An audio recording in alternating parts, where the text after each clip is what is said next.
Wilson. Kyler Vandelar. Sienna Posey. Maddie Dixon. Kylie Jo Anderson. Trinity Jefferson. Savannah Darrow. Corin Young. Kylie Vaughn. Taylor Prince. Mally Keaton. Elena Johnson. JC Jasmer. Jaylee Soto. Emerson Bowles. Aleska Freeman. And Rain Stovall.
Ladies and gentlemen, we welcome you tonight to Gerald Prim Stadium and the pronouncement of the homecoming court for 2024.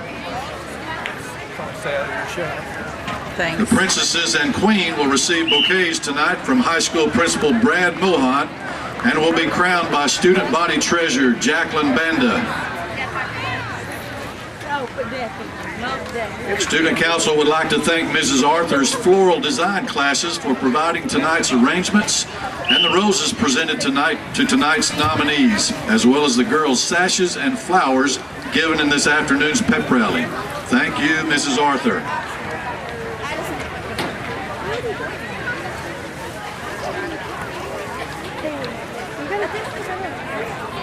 I gave you a cucumber. That's like a pickle and cream.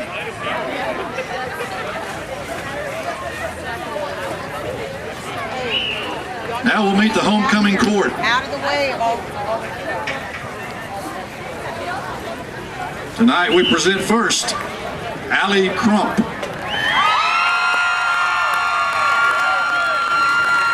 Allie is the 17-year-old daughter of Tanner and Ashley Crump. She has attended Sulphur Springs schools for 7 years. Allie serves as the Student Council Vice President as well as the National Technical Honor Society President. She competes in many FFA events, including speaking contests, showing her heifer Josie, and serving as the advisor for the Sulphur Springs FFA chapter. She is a member of the National Honor Society, Key Club, and Hopkins County Leadership. After graduation, Allie plans to attend Oklahoma State University, where she would like to major in agribusiness pre-law. Tonight, Allie is being escorted by her parents Tanner and Ashley Crump. Ladies and gentlemen, Allie Crump.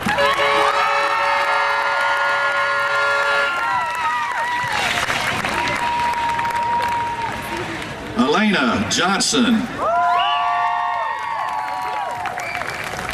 Elena is the 17-year-old daughter of Matt and Carla Johnson. She has attended Sulphur Springs schools for 13 years. Elena is captain of the varsity cheer squad and serves as the student council president. She is a member of FFA, where she competes on the veterinary medicine team. She is also a member of National Honor Society, National Technical Honor Society, and Hopkins County Leadership. Outside of school, Elena enjoys working in the FBC nursery, modeling for Misbehaving, as well as in the DFW area, and taking her horse to Wesley House Memory Care for equine therapy. Elena is in the top 3% of her class. After graduation, Elena plans to attend Oklahoma State University and major in animal science. Tonight, she is escorted by her parents, Matt and Carla Johnson. Ladies and gentlemen, Miss Elena Johnson.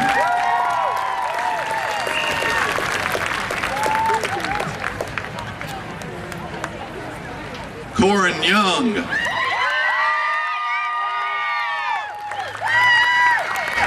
Corin is the 17-year-old daughter of Corey and Shandish Young. She has attended Sulphur Springs schools for 13 years. Corin has been part of SSHS cheer for 3 years, where she currently serves as one of the captains. She is also an active member of the Key Club and varsity track. She is the treasurer for the class of 2025. Corin has danced with Sulphur Springs Center for Dance for 17 years and has been part of the Surge competition team for 9 years. She is also involved with her church, where she is a member of the Morning Chapel Missionary Baptist Church Youth Group and Echoes Choir. Corin is also the first African-American Dairy Festival Queen. After graduation, she plans to attend Texas A&M Commerce to major in business while getting her real estate license. She also plans to try out for the Dallas Cowboy Cheerleaders. Tonight, she is escorted by her parents, Corey and Shandish Young. Ladies and gentlemen, that's Corin Young.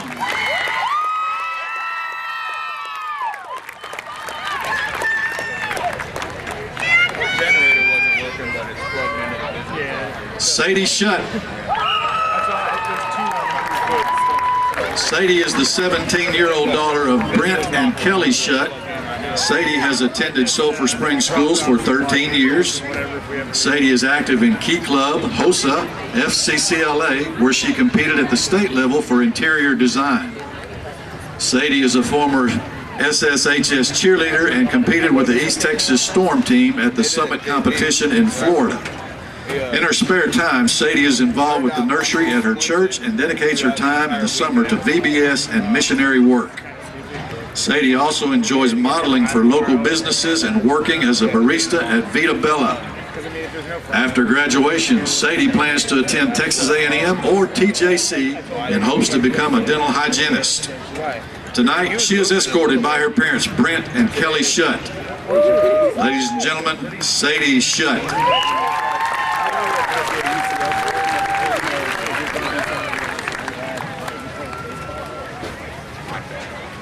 Lauren Dietrich.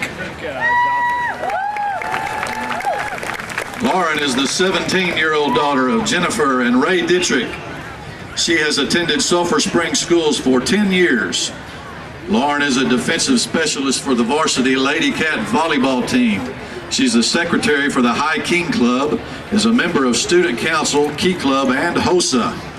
Outside of school, she enjoys working at Dutch Brothers and attending youth services at the Way Bible Church.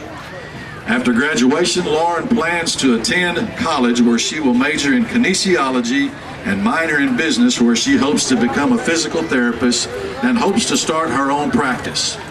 Tonight, she is escorted by her parents, Jennifer and Ray Dietrich. Ladies and gentlemen, Lauren Dietrich.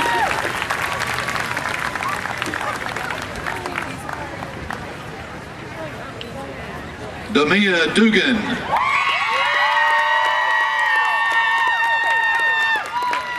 Demia is the 17-year-old daughter of Latonya and Damon Dugan. Demia has attended Sulphur Springs schools for 13 years.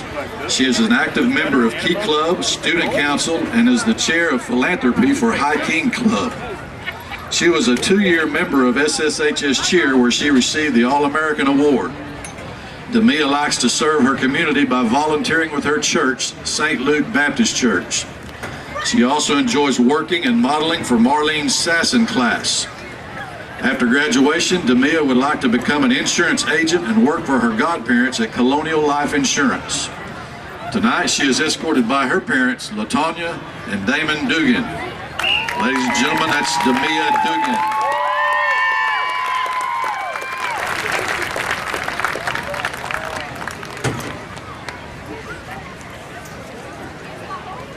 Jaden Allen. Jaden is the 18-year-old daughter of Dulce Roca. She has attended Sulphur Springs schools for 13 years. Jaden is a senior lieutenant for the Blue Blazes and a member of the state-ranked Wildcat band. She is also an active member of BPA and Key Club. After graduation, she plans to attend Missouri State University to major in psychology. Tonight, she is escorted by her mother, Dulce Roca. Ladies and gentlemen, Jaden Allen.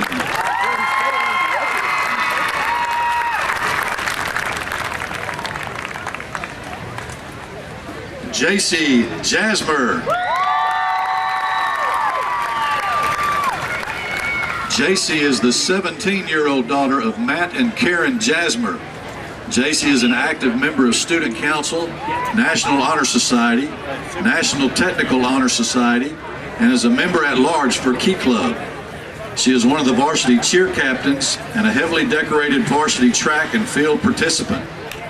One of her greatest accomplishments is becoming the UIL State Pole Vaulting Champion in 2024, breaking the school record. She has also tried out for the USA Under-20 track and field team. After graduation, JC will continue her pole vaulting career at a prestigious D1 college where she will study exercise science. Tonight, she is escorted by her parents, Matt and Karen Jasmer. JC Jasmer.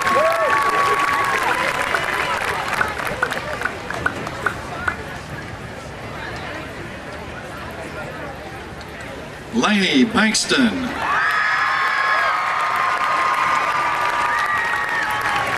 Laney is the 18-year-old daughter of Dr. Kevin and Dr. Jennifer Bankston.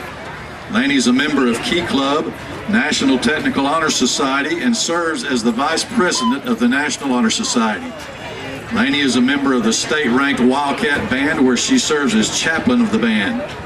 She is a clarinet section leader and has advanced to area twice. She's also a member of Hopkins County Leadership and an active 4-H member where she shows lambs. Laney is in the top 1% of class and is currently enrolled in dual credit and AP courses.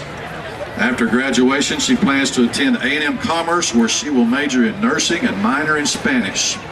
Tonight, she is escorted by her parents, Dr. Kevin and Dr. Jennifer Bankston. Ladies and gentlemen, Miss Laney Bankston.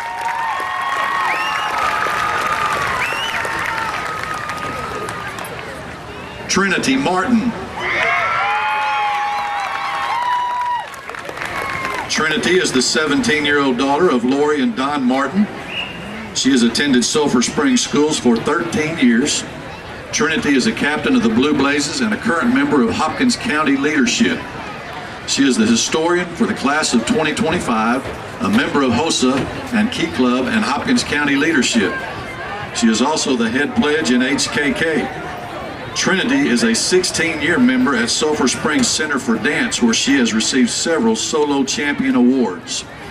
After graduation, she plans to attend A&M to major in kinesiology and dance science, or attend Dance Conservatory Academy to further her dance career. Tonight, Trinity is escorted by her mother and father, Lori and Don Martin. Ladies and gentlemen, Trinity Martin.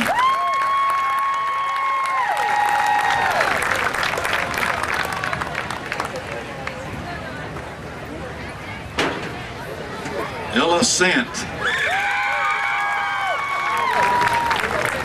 Ella is the 17-year-old daughter of Jeff and Sarah Sant. She has attended Sulphur Springs schools for 13 years. Ella currently serves as the National Honor Society President, Class of 2025 Secretary, as well as the Key Club Secretary. Ella is also an active member of the varsity tennis team, where she has served as captain for 2 years and has been a regional qualifier as well. She placed in the top 12 of the Barbara Jordan Historical Essay Contest. Ella is also involved in student council, HOSA, and Hopkins County leadership. Ella is in the top 3% of her class and volunteers her time outside of school by serving on her church's Student Activities Committee. After graduation, she plans to attend Brigham Young University Provo, where she will major in exercise science. Tonight, she is escorted by her parents, Jeff and Sarah Sant. Ladies and gentlemen, that's Ella Sant.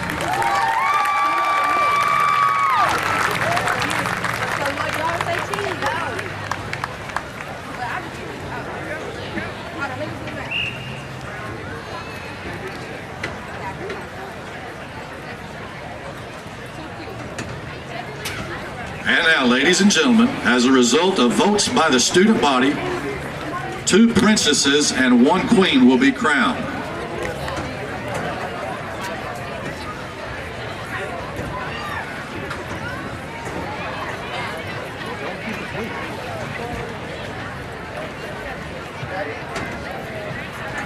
Our first princess, Corin Young.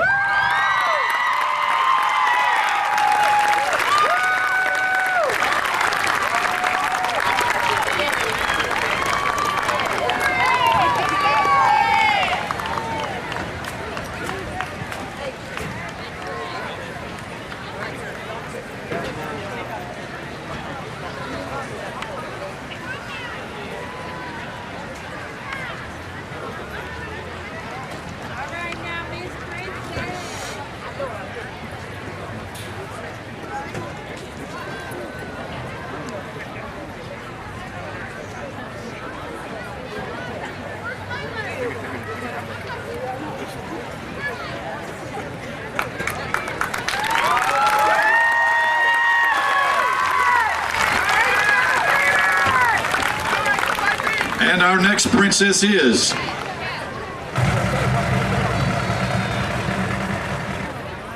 JC Jasmer.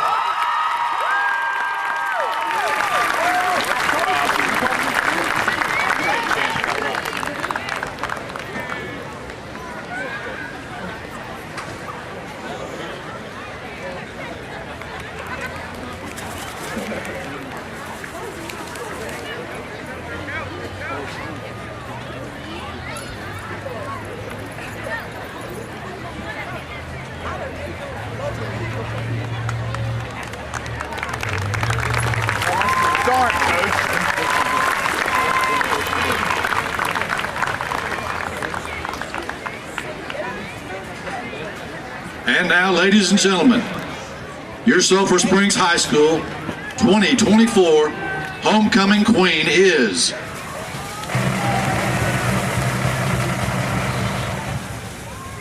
Lainey Bankston.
and gentlemen, congratulations once again to all of these young ladies and their families in the homecoming court, and to Corin Young, J.C. Jasmer, and Queen Laney Bankston.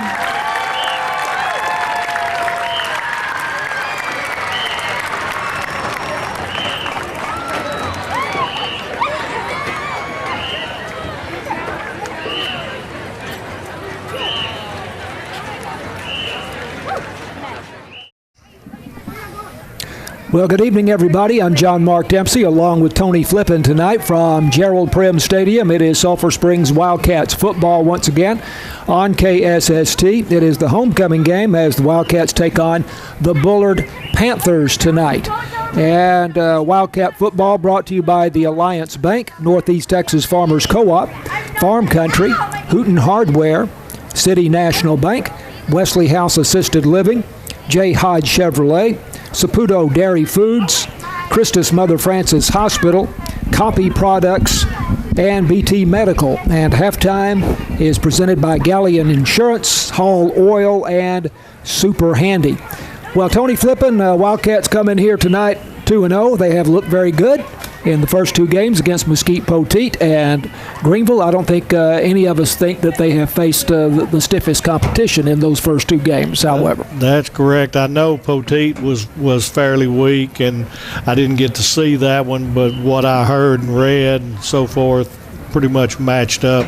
Last week, Greenville wasn't bad, but they had no chance because we came out strong and we showed well. We did a good thing here. So Bullard's kind of unknown to us. We don't see them much, so this could be a good test for us. But it's nice to be back at Prim and realize how good of facilities we got. That almost is another story that perhaps we'll share with you sometime. Not every place you go is as nice as this facility. Absolutely. So we're blessed. We have to say that. So the offense has just been terrific for Sulphur Springs. The arsenal that they have is just amazing. I've described a lot this week to people that I meet on the streets and so forth and know that I'm involved with it.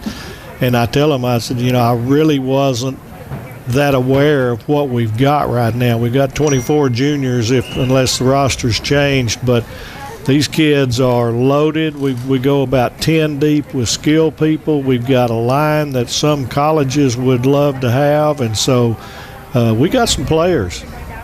Now, Bullard comes in 1-1. They won their first game against Maybank 7-6, a real defensive struggle there. And then they lost to Caddo Mills last week 37-21. And they are a 4A Division I team, so they are one level below Sulphur Springs in the UIL organization, the UIL system. And they are coached by Colt Bradford. He is in his second year, and this is his first head coaching assignment in Bullard. And so after a 6-4 record last year, his coaching record is now 7-5 for his career. Of course, Wildcats are coached by Brandon Faircloth. He is in his, what would it be, 16th season, I think it is now, and has a career record of 118-59, 13 of those seasons at Port Neches Groves. Some key players you're going to be hearing about tonight for Sulphur Springs, starting at quarterback, the senior Caden Mitchell. In the first two games, he has completed 26 of 38 passes for 68%, 224 yards passing, 5 touchdowns, and 1 interception. He has 29 yards rushing on 7 carries and a touchdown. Jackson Hare, the junior, and he is, I guess, considered a running back at this point, but they also use him as a receiver, and he has 189 yards rushing on 17 carries, 11.1 yards per carry, and 3 touchdowns, 8 receptions for 169 yards, 21 yards a catch, and 1 touchdown. He also does the punting for Sulphur Springs. The sophomore Deuce Hall is listed as a quarterback, but he also plays running back and receiver. He has 11 carries for 161 yards, 14.6 yards per carry in the first 2 games, 3 touchdowns, including a 76-yard run from scrimmage. and 3 of 3 passing for 39 yards and 1 touchdown. So we will tell you about more of these Wildcats as we go along. We should mention probably Keyshawn John, 206 yards rushing on 21 carries, 9.8 yards per carry, and 2 touchdowns, including an 85-yard touchdown run. Leading tackler on the Wildcat team is safety Grayson Hardy, a junior, with 29 tackles coming into the ball game tonight.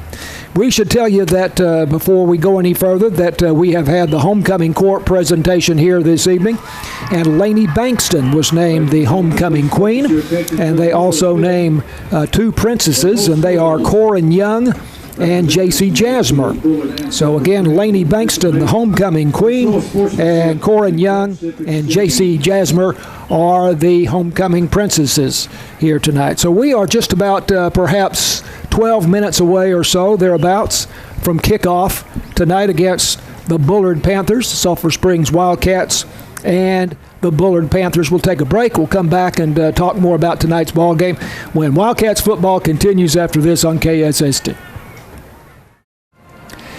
Wildcats football on KSST brought to you by BT Medical, Copy Products, Christus Mother Francis Hospital, Saputo Dairy Foods, J. Hodge Chevrolet, Wesley House Assisted Living, City National Bank, Hooten Hardware, Farm Country, Northeast Texas Farmers Co-op, and Alliance Bank. I'm John Mark Dempsey along with Tony Flippin. Our video and technical director is Matt Jansen tonight. Our producer in the KSST studios is James Terry, and our video assistant this evening is Aaron Groom. So for Bullard this evening, their starting quarterback is Crew Bowman. He is 6'1", 170 pounds, and a senior. He's completed 55% of his passes so far, 24 of 43, for 297 yards and a touchdown, 2 interceptions. And he has 49 yards rushing on 23 carries. That's 2.3 yards per carry and 2 touchdowns. So, Tony, I think they're probably going to use him in close. And that will be probably the main time that we'll see him carrying the football.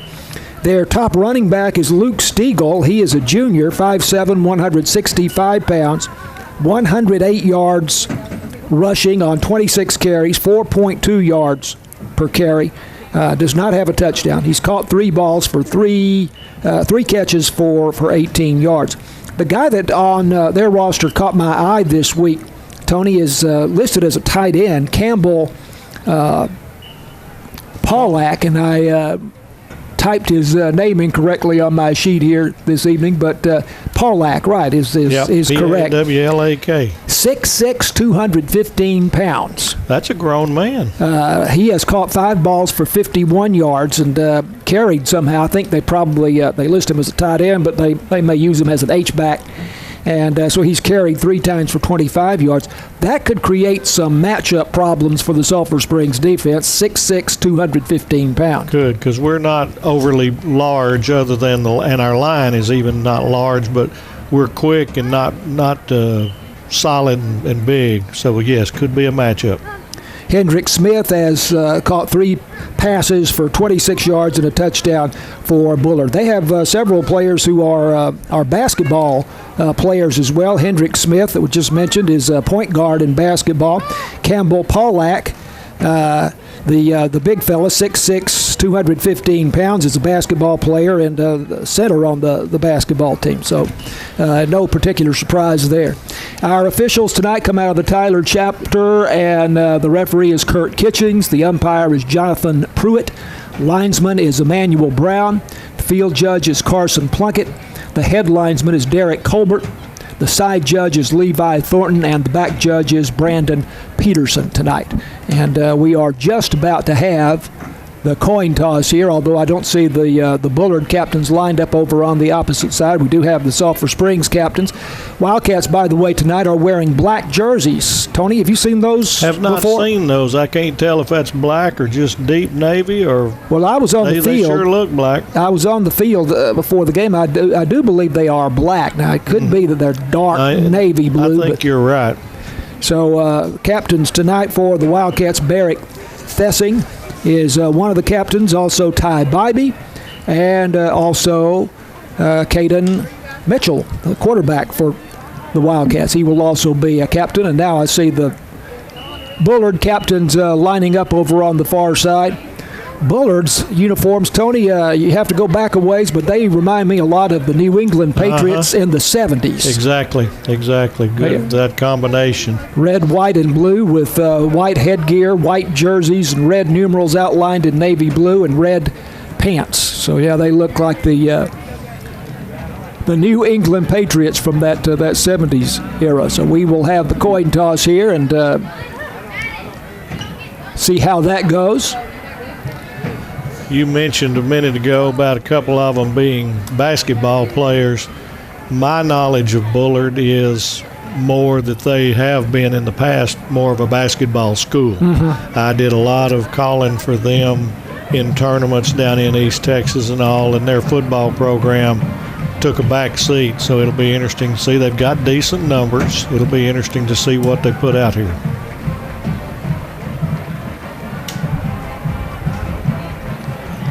Beautiful night for football, a little bit warm, but nothing to complain about in mid-September. And the Wildcats have won the toss and apparently have elected to receive rather than defer, and so Sulphur Springs will have the ball to start the ball game. And now the Wildcats coming onto the field. You hear the horn sounding as they come through the big inflatable helmet there on the north end of the field.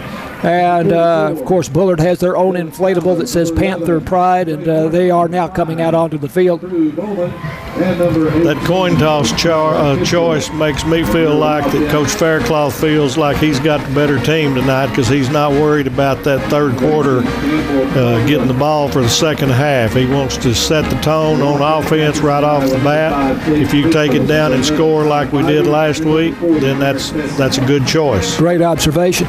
In Sulphur Springs District 7-4A Division II, tonight we have Salina at home versus Gunter. That'll be an interesting game, although Gunter's certainly playing up in class there.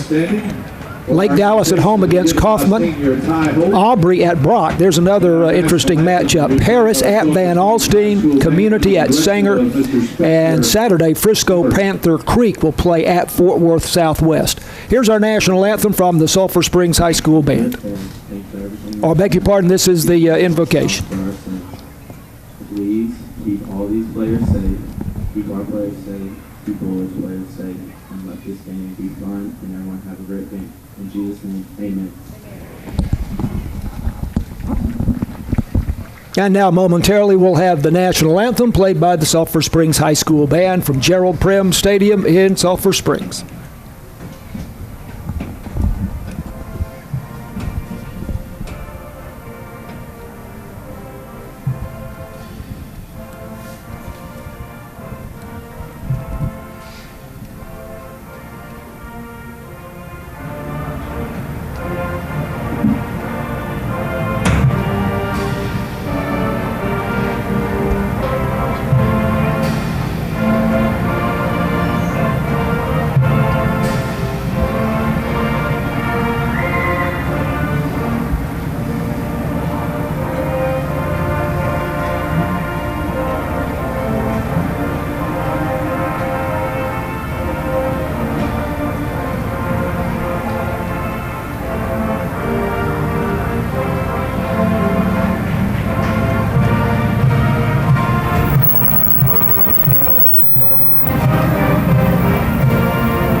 Sulphur Springs High School Band with our national anthem.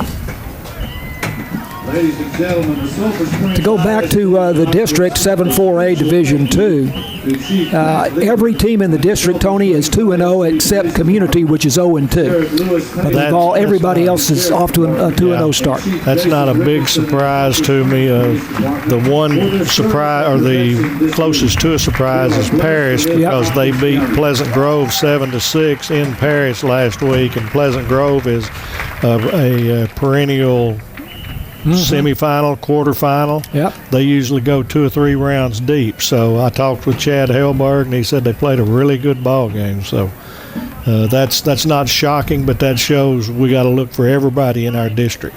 Now, the Texas football 4A Division I rankings have Panther Creek number 3 and Salina number 4. By the way, Salina is coming in here for the first district ball game on October 11th. The Max Preps rankings, Tony, have Salina number 3, and this is 4A Division I. Panther Creek number 5, Paris number 7. They have Aubrey 10 and Sulphur Springs number 11 in the state. I can agree with some of that. Paris is not number 7. No disrespect to them. No, or I'll say that. I need a little more proof myself. But they'll be good. But the point is that the district is loaded. The district is loaded. Yeah, here's the kickoff underway. The J. Hodge Chevrolet kickoff. And a return for Sulphur Springs is very short.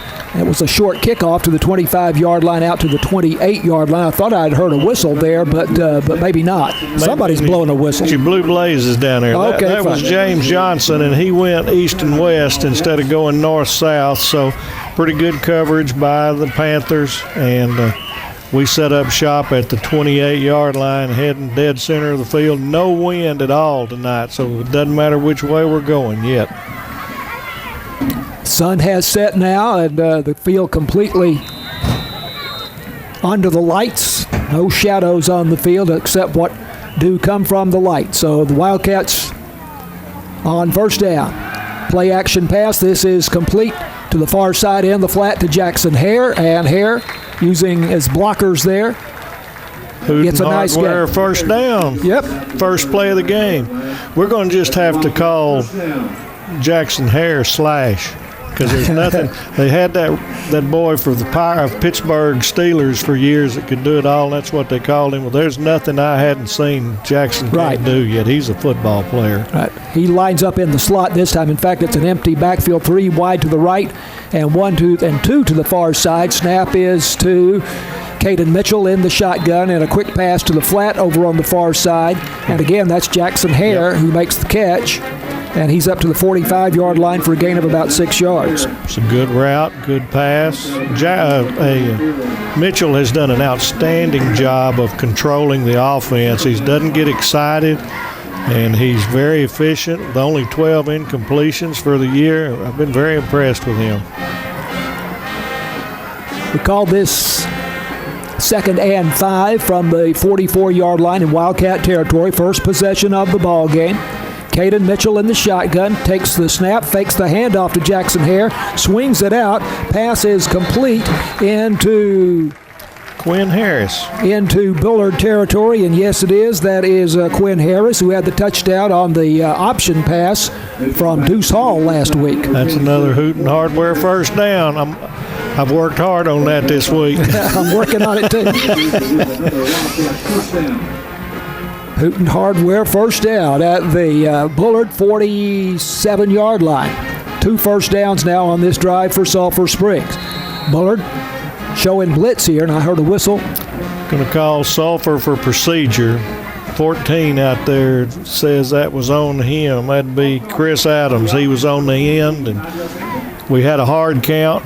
Bullard kind of jumped a little, but he did out there, and he's standing right next to the referee. It's hard to lose. So the line of scrimmage pushed back to the Sulphur Springs 48-yard line. And it will be first down and 15. They need to reach the Bullard 38-yard line. Chris Stevenson out over the football at center for Sulphur Springs. 3 wide left, 1 wide to the right. Handoff to Deuce Hall in the ball game at running back, straight up the middle. And Hall has a nice hole as he gets back to the previous line of scrimmage or close to it, actually a little bit more. He gets to the 45-yard line. Looks like he got about 7, make it 2nd and 8. Ball between the hash marks here. Wildcats on their first possession, no score in the game. Wildcats up to the line. Empty backfield, 3 wide to the left, 2 to the near side as they move left to right. Quick pass to the flat. This is Jackson Hare. Catches it. Makes the first man miss. Down the sideline. Steps out of bounds. Inside the 35-yard line at the 33 for a gain of 12 yards. And that's a Houghton Hardware first down. There it is. Very controlled offense right now. Very efficient. And this is probably the reason Coach Faircloth chose to receive the football. He's got all the confidence in the world in his offensive side. Jeff Stevenson out over the football. Wildcat senior center. Caden Mitchell in the shotgun. He's Back there. pedals, has a man out there. That is Chris Adams. He got it. It's a catch falling to the ground by Chris Adams about 8 yards deep in the end zone, and it is a Wildcat touchdown, and Northeast Texas Farmers Co-op says, way to go, Wildcats. And we'll call that a Houghton Hardware first down as well. He broke open quick. Caden was actually about a half a step late throwing it, but he had so much coverage, he really threw it up there. Just what we ordered on the first series of the ball game.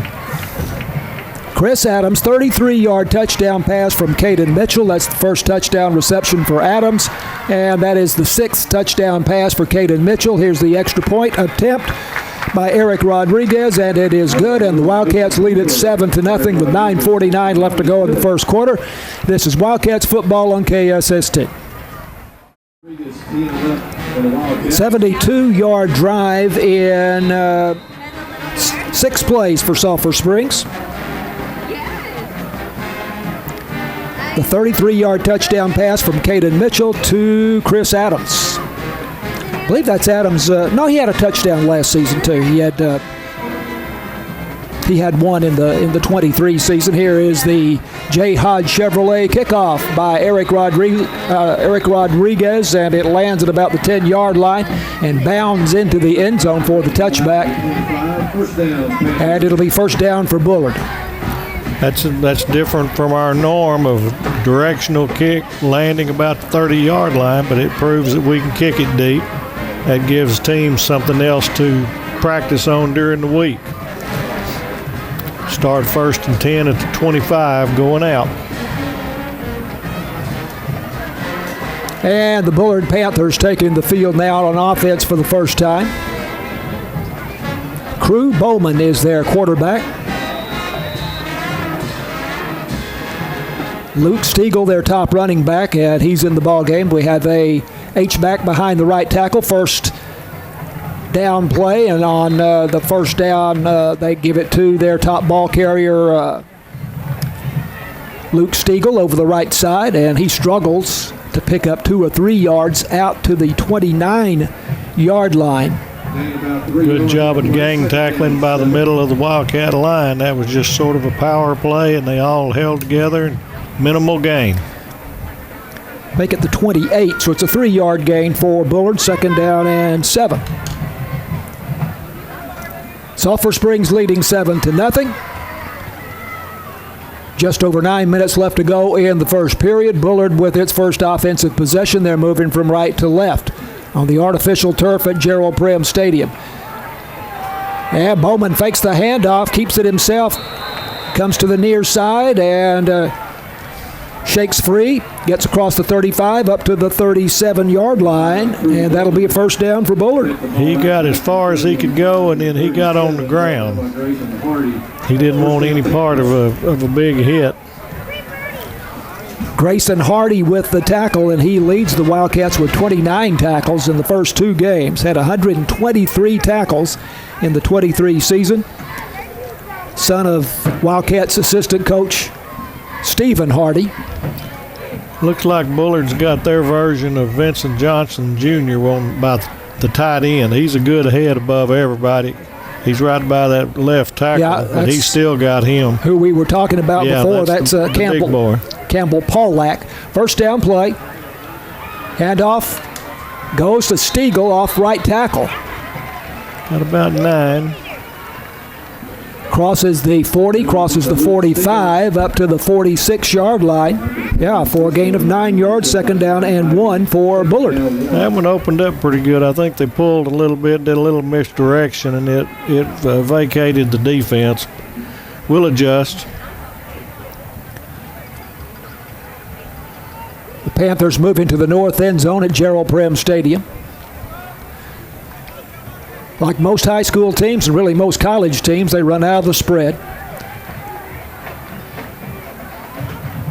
Bowman, the quarterback, play action pass over the middle and incomplete.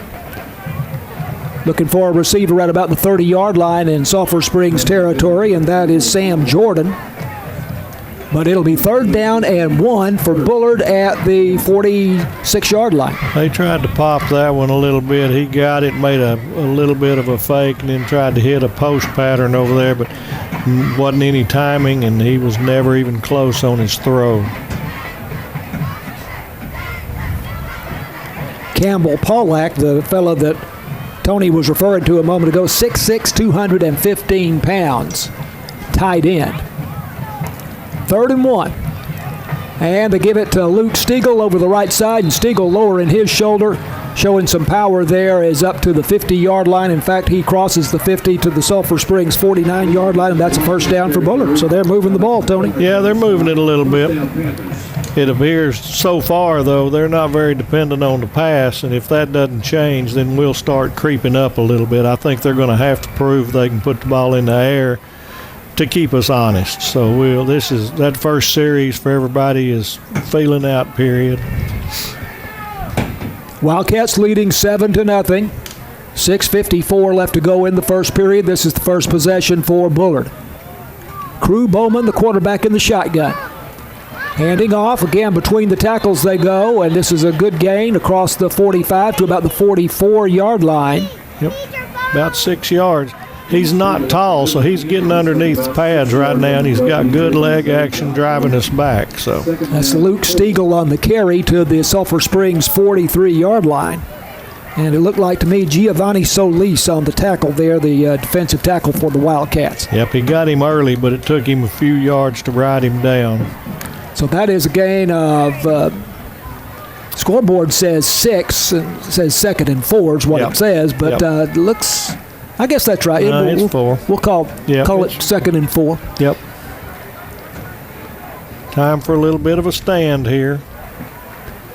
Wide out left, wide out right, wing back to the left side, and this time the Wildcats are ready for Stiegel. Dallin Horton was one of them. Yep. We had a couple of them. They tried to go down the line, and that's where we're built for speed this year. And so they came in quick and straight him toward the sideline and rode him down. So that played right into our hands. So now we got 3rd and 7. Linebacker Zach Godbold also in on that tackle for Sulphur Springs. Loss of 3. So this is 3rd down and 7 from the Sulphur Springs 46-yard line. I think I'd keep an eye on that big, tall drink of water, number 19, on this one, and we'll see if they've got a passing game. He lines up as the tight end on the right side. Snap to Bowman. Bowman, counter. Now rolling to his right, and they do go to Paulak. He makes the catch, but he is brought down immediately after a short gain. And on the tackle, gain of 3.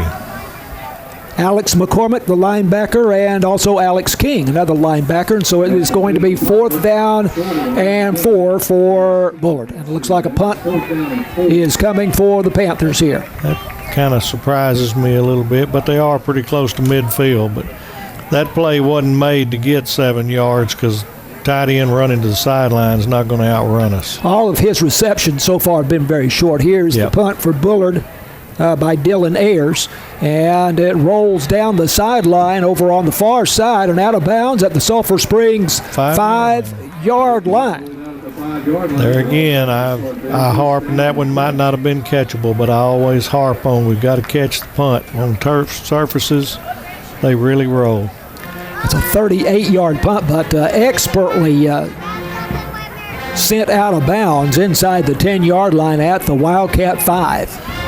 And that lets the Bullard coach justify not going for it. Right. He now says, I was playing for field position. Right. We did it perfect. Yep. 4:15 left as we start this series. Let's see if we can take it 95 yards. Every once in a while, we throw one deep from here. Wildcats went 72 yards in 6 plays with their first drive. 33-yard touchdown pass from Caden Mitchell to Chris Adams. And on first down, they go between the tackles, and that is Deuce Hall on the carry. Gets out to the 8-yard line for a gain of 3 yards. And that might look harmless, but if he gets the least bit of a seam, he can go see that goal line. And Hall now in the game at quarterback, so that was a direct snap to Deuce Hall, the sophomore. Do it again. Yep. He's got Jackson Hare step to his left. They fake to Hare. Hall going left, cutting back into the secondary, spinning. Will have the first down across the 15 up to about the 18-yard line goes Deuce Hall. Nice run there. He was patient. He had Jackson there bumping some people out of the way, but that's exactly the reason we've got that Wildcats. That's Hooten Hardware first down. There you go. Wildcats out to the 18, 3:16 left to go in the first quarter. Sulphur Springs leading 7-0. Wildcats move into the south end zone at Gerald Prim. 2 wideouts to the right, 1 to the left. Wildcats in the spread. This is Caden Mitchell back in the ball game at quarterback, and Mitchell will keep it himself. And he darts across the 30-yard line up to about the 33-yard line for a gain of 15 yards. That must have been by design because he tucked it quick and he was going north-south, and he's quite an athlete himself. And I don't think the secondary really wanted to come up and pop him. Really nice play. So we've already gotten, 27 yards or something like that on this drive, and we still can just barely see midfield. Drive started at the 5 after the punt out of bounds. First down and 10. And a quick pass to the flat, and this is Jackson Hare makes the catch. He is tackled immediately by Hendrick Smith for Bullard, who's going both ways tonight. Got 4 yards on that one. Again, very efficient on our passing game. Little 5 and outs or 3 and outs. Hadn't seen a screen yet, and Caden Mitchell is doing just an outstanding job of setting up and making good strikes, and we catch the ball. Gain is to the 37-yard line. This is second down and 6. Here is a design play going against the grain as Caden Smith going to his left, hands it off. The play goes back to the right. And that is Jackson Hare on the carry across the 40 to the 42-yard line, and that is a Hooten Hardware first down for Sulphur Springs. Well-designed play. They moved to the left, had everybody moving, and then had Jackson come back and trap to the right center. Had some good yardage, and he did the rest. We've seen that play several times the first couple of games. And it hasn't gotten stopped yet. There was a lot of room. Misdirection play that the Wildcats used very effectively.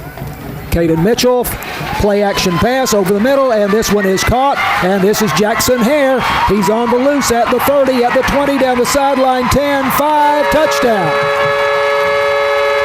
That's Mr. Hare. 56-yard touchdown pass from Caden Mitchell to Jackson Hare. Tony off the play action.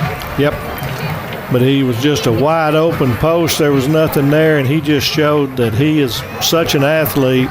He can make people miss, and he had a couple of good downfield blocks too. I kept watching one. I was afraid they were going to get him a block in the back, but if you roll on him, they don't call that. So we're going to go with it. He caught it in the middle of the field, then came to the near sideline. Yep. Here's the extra point by Eric Rodriguez. It is good, 14-0. Sulphur Springs, 55 seconds remaining first period. This is Wildcats. Oh, and by the way, Northeast Texas Farmers Co-op says, way to go, Wildcats. And we'll be back with the J. Hodge Chevrolet kickoff right after this on KSST. Tony, that's a 95-yard drive for Sulphur Springs in 6 plays. Very good, very good. So here is the J. Hodge Chevrolet kickoff by Eric Rodriguez. And again, he's going deep. This one all the way to the 2-yard line. And here is the return for Bullard out across the 25 to the 30-yard line, perhaps the 31. It's a 21. They had 21, no, you're right. Yeah, they caught him. He took off great guns, but we caught up to him and took him down. First down, Panthers. So Bullard trailing 14-0 now. So now is the time we're going to see whether or not they've got any kind of a passing arsenal, because they can't really afford to just stay running and go 3 and out or make a first down or 2 and give us the ball again. They got to try to score. But they're constantly putting 2 running backs with the quarterback in there, so that tells me they're not real confident with a big passing game. This time a running back on either side of the quarterback Bowman. And Bowman handing off. This is Luke Stiegel off left tackle, and Stiegel with a head of steam out to the 30-yard line or thereabouts. And it looks like Alex McCormick was there for Sulphur Springs on the tackle. That one developed good. We didn't get outside at the line of scrimmage. They sealed us, and so that was a good run. 8-yard gain. Second down and 2 at the 30. Kind of old school when you see a straight T across the back like that. Well, that was with the quarterback among the 3 backs, of course. But that's 2 receivers in the backfield, so that says we're going to run. They're going to do it again. And we're not going to get a playoff here before the end of the first quarter. There are the whistles and the end of the first period, with Sulphur Springs leading over Bullard 14-0. This is Wildcats football on KSST. Wildcats football on KSST.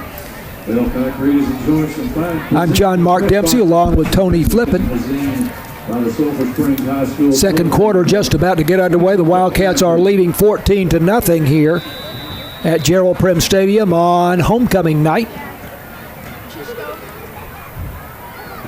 Second down and 2 for Bullard from the 30-yard line.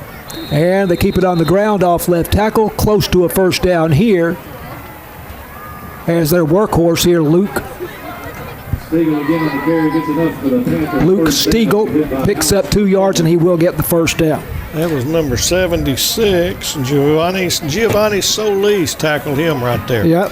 I'll probably put a jinx on this, but we played the first quarter without a flag, so we should see a hailstorm coming now since I jinxed the no-hitter.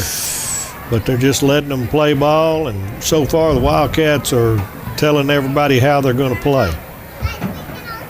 First down, Bullard Panthers at the 32-yard line. They are now moving to the south end zone at Gerald Prim Stadium. This is a very tight formation here for Bullard with 4 backs in the backfield, including the H-back, and they go off right tackle. 24 made that one. That would be Alex McCormick again. He had a good shoestring tackle. Those off tackles, we're not getting a seal, so it's very important that our linebackers get out there and catch them before they get up ahead of steam. That was the big fella that we've been talking about, Campbell Pollack, who goes 6'5", 6'6", it is, 215 pounds. They lined him up in the backfield that time. I didn't even notice that. You told me to get a defensive number, and I had all my concentration on it. And that's fine. And now they line him up again at the tight end position over on the far side as they're moving left to right. Again, they go with the full house backfield here. With the quarterback in the shotgun, Crew Bowman, handoff off the right side. That was Giovanni again. He just single-handedly took care of that. There was a little scrum, but he took him down. Luke Stiegel again on the carry for Bullard is up to the 38-yard line, so that's a gain of only 1 yard, and they now have a 3rd down and 4 situation. It looks like they're determined that they're going to run the football, so if you don't have confidence in your passing game, that's all you get. That's all you can do. But this is a strange look to see 3 and 4 backs in the backfield. One wide out to the far side on this 3rd down and 4 from the 38-yard line. Sulphur Springs leading 14-0. Movement at the line, and whistles as the play has blown dead here. Yeah, we must have had contact, so I told you we'd have a flag, but they put a hard count on there or something, and our left end couldn't handle it. He was too excited. So that should give them an automatic first down. Referee at the 43-yard line. Referee Kurt Kitchens indicates offside against Sulphur Springs. That moves the ball up to the 43-yard line. These guys are from the Tyler chapter, and every year for probably the last 15 years, Tyler has gone very deep in the state playoffs and have probably called more state championship games at Jerry World than anybody but Dallas and Houston. They've got some good ones there. First down and 10 from the 43 for Bullard.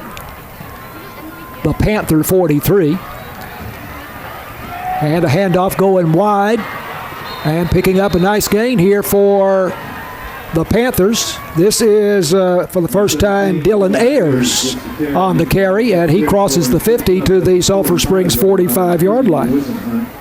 It's pretty good. They're trying to get wide a little bit. I think Alex King was in on that tackle there, but it was too late. It was for a first down. So we're going to have to make some sort of change and get our ends sealed.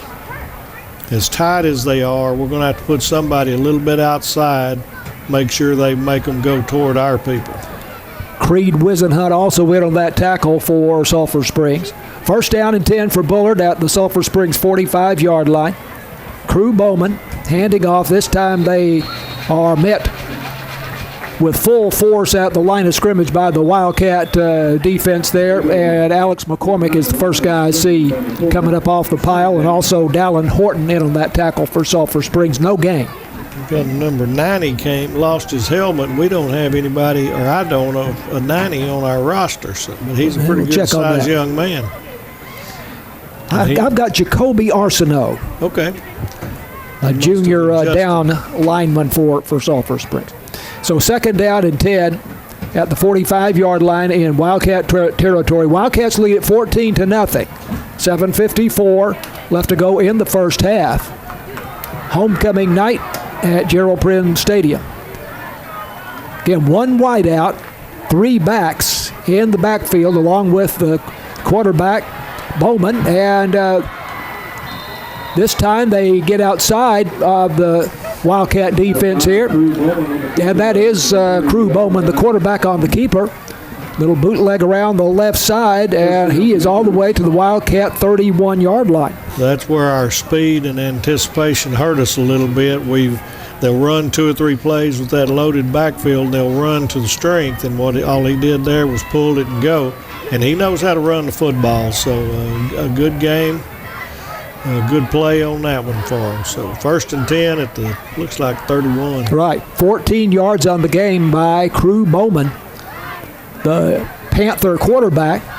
And this drive for Bullard started at their own 22. They're now at the Sulphur Springs 31. This is the 9th play of the drive. Sulphur Springs leading 14-0. 7:33 left to go until the intermission. Snap to Bowman. And this is Trey Wheeler in the ball game for the first time at running back, going off tackle to the left. And able to get outside the containment down to about the 28-yard line or so. And on the tackle, Dallin Horton for Sulphur Springs. That's a gain of about 3 yards, I will say, and it'll be second down and 7. Wasn't too bad. We had some people there. We just couldn't get in and get the backs and get them down. They're using their blockers pretty good. They've already used about 6 minutes of this quarter.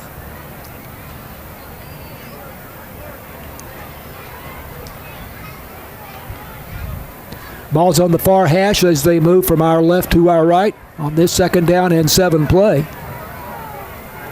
Crew Bowman, the quarterback, has a back on either side of him, and they have an H-back behind the right guard. And the handoff goes once again to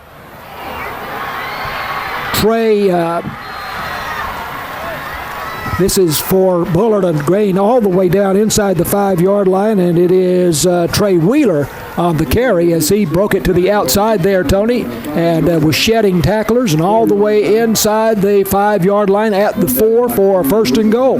That was all Trey. He just got outside, and he can make some moves, and we just couldn't get a hold of those shifty legs. 24 yards on the gain to Trey Wheeler. So they're trying to answer our 95-yard drive. We need to see if we can put a goal line stand up here. Wheeler coming into the game had just 41 yards rushing on 10 carries this season. He has, I think, more than that on this drive. First and goal at the 4-yard line. Sulphur Springs leading 14-0, but a big threat here by Bullard. Again, it's Wheeler going to his right and cutting back and getting only to the line of scrimmage and no more. Barrett Thiessen got that one. He met him about the 2-yard line, and that's as far as he was going to go. Wheeler getting the ball carrier. He's hit for no gain by number 40, Barrett Thiessen. I would not be surprised to see that bootleg on the play here, too, but with us packing the middle of the line. They can go full, let him pull, and we'll have to be right on our game to stop that. Second down and goal at the 4 for Bullard. 5:40 to go in the second period with Sulphur Springs leading 14-0, but Bullard on the march here. Crew Bowman, the quarterback, has 3 backs in the backfield with him. And the give here is to Wheeler again. Apparently he is short of the goal line inside the 1. Looked like Grayson Hardy rode him down there. We had a couple of them met in the middle, so now it's 3rd and 1. Wildcats line and our whole defense is showing good right here. If we could bust through and stop them for a loss, then we'd put a decision on them. This drive started at the Bullard 22 after the kickoff, and this will now be the 13th play of the drive. Just under 5 minutes to go in the half. 3rd and goal at the 1. And this time Bowman under center. We got a timeout, I believe. I heard the whistle. Yep, timeout, Bullard. Bullard takes a timeout. Well, we'll keep it here because we don't want to miss a possible touchdown. 14-0, the Wildcats on top. Sulphur Springs in the game has a 33-yard touchdown pass from Caden Mitchell to Chris Adams on their first possession. And then they had the 56-yard touchdown pass from Caden Mitchell to Jackson Hare on the Wildcats' last possession, most recent possession. That was a 95-yard, 6-play drive for Sulphur Springs. The first drive was 72 yards in 6 plays. But Bullard with a really impressive drive here. From their 22 now to the Sulphur Springs 1-yard line. And about 8 minutes of clock, so this is a little bit troublesome in the event they go ahead and take this in because we're quick strike and they're trying to keep the ball away from us. And doing good on this one. They've gone with a very tight formation here on most of this drive with only 1 wideout, and we see the same thing here on 3rd down and goal from the 1. He's getting under center, though, instead of this is a wishbone. Right, Crew Bowman, that is the old wishbone for sure. Bowman handing off, and in the middle, he bounces off the first wave of tacklers there, but then lowers his shoulder and forces his way into the end zone, does Keyshawn Jeffrey. That was just power football there. We had a couple of 3 that met him, but he had the momentum from taking off in the backfield, and they couldn't keep him out. So a quality drive by Bullard. Keyshawn Jeffrey with the touchdown makes it 14-6 with the extra point to come. And the extra point here is good by their place kicker, Hayden Ashton. 14-7, Sulphur Springs leads with 4:34 to go in the first half. This is Wildcats football on KSST. The J. Hodge Chevrolet kickoff is about to take place here. And here is the kick for Bullard, and this is a short kick taking up the 29-yard line for the Wildcats, and the return out across the 40 to the 42-yard line. And on the return for Sulphur Springs, that is James Johnson. That was a little directional kick like Sulphur usually does, and instead of the fair catch, he felt good about a running lane, and he got about 10 or 11 out of it, so it was a good decision. And he just went north-south. Very important drive for the Wildcats here to answer that 8-minute drive from Bullard, because Bullard gets the opening kickoff in the third quarter. 78-yard drive in 13 plays for Bullard.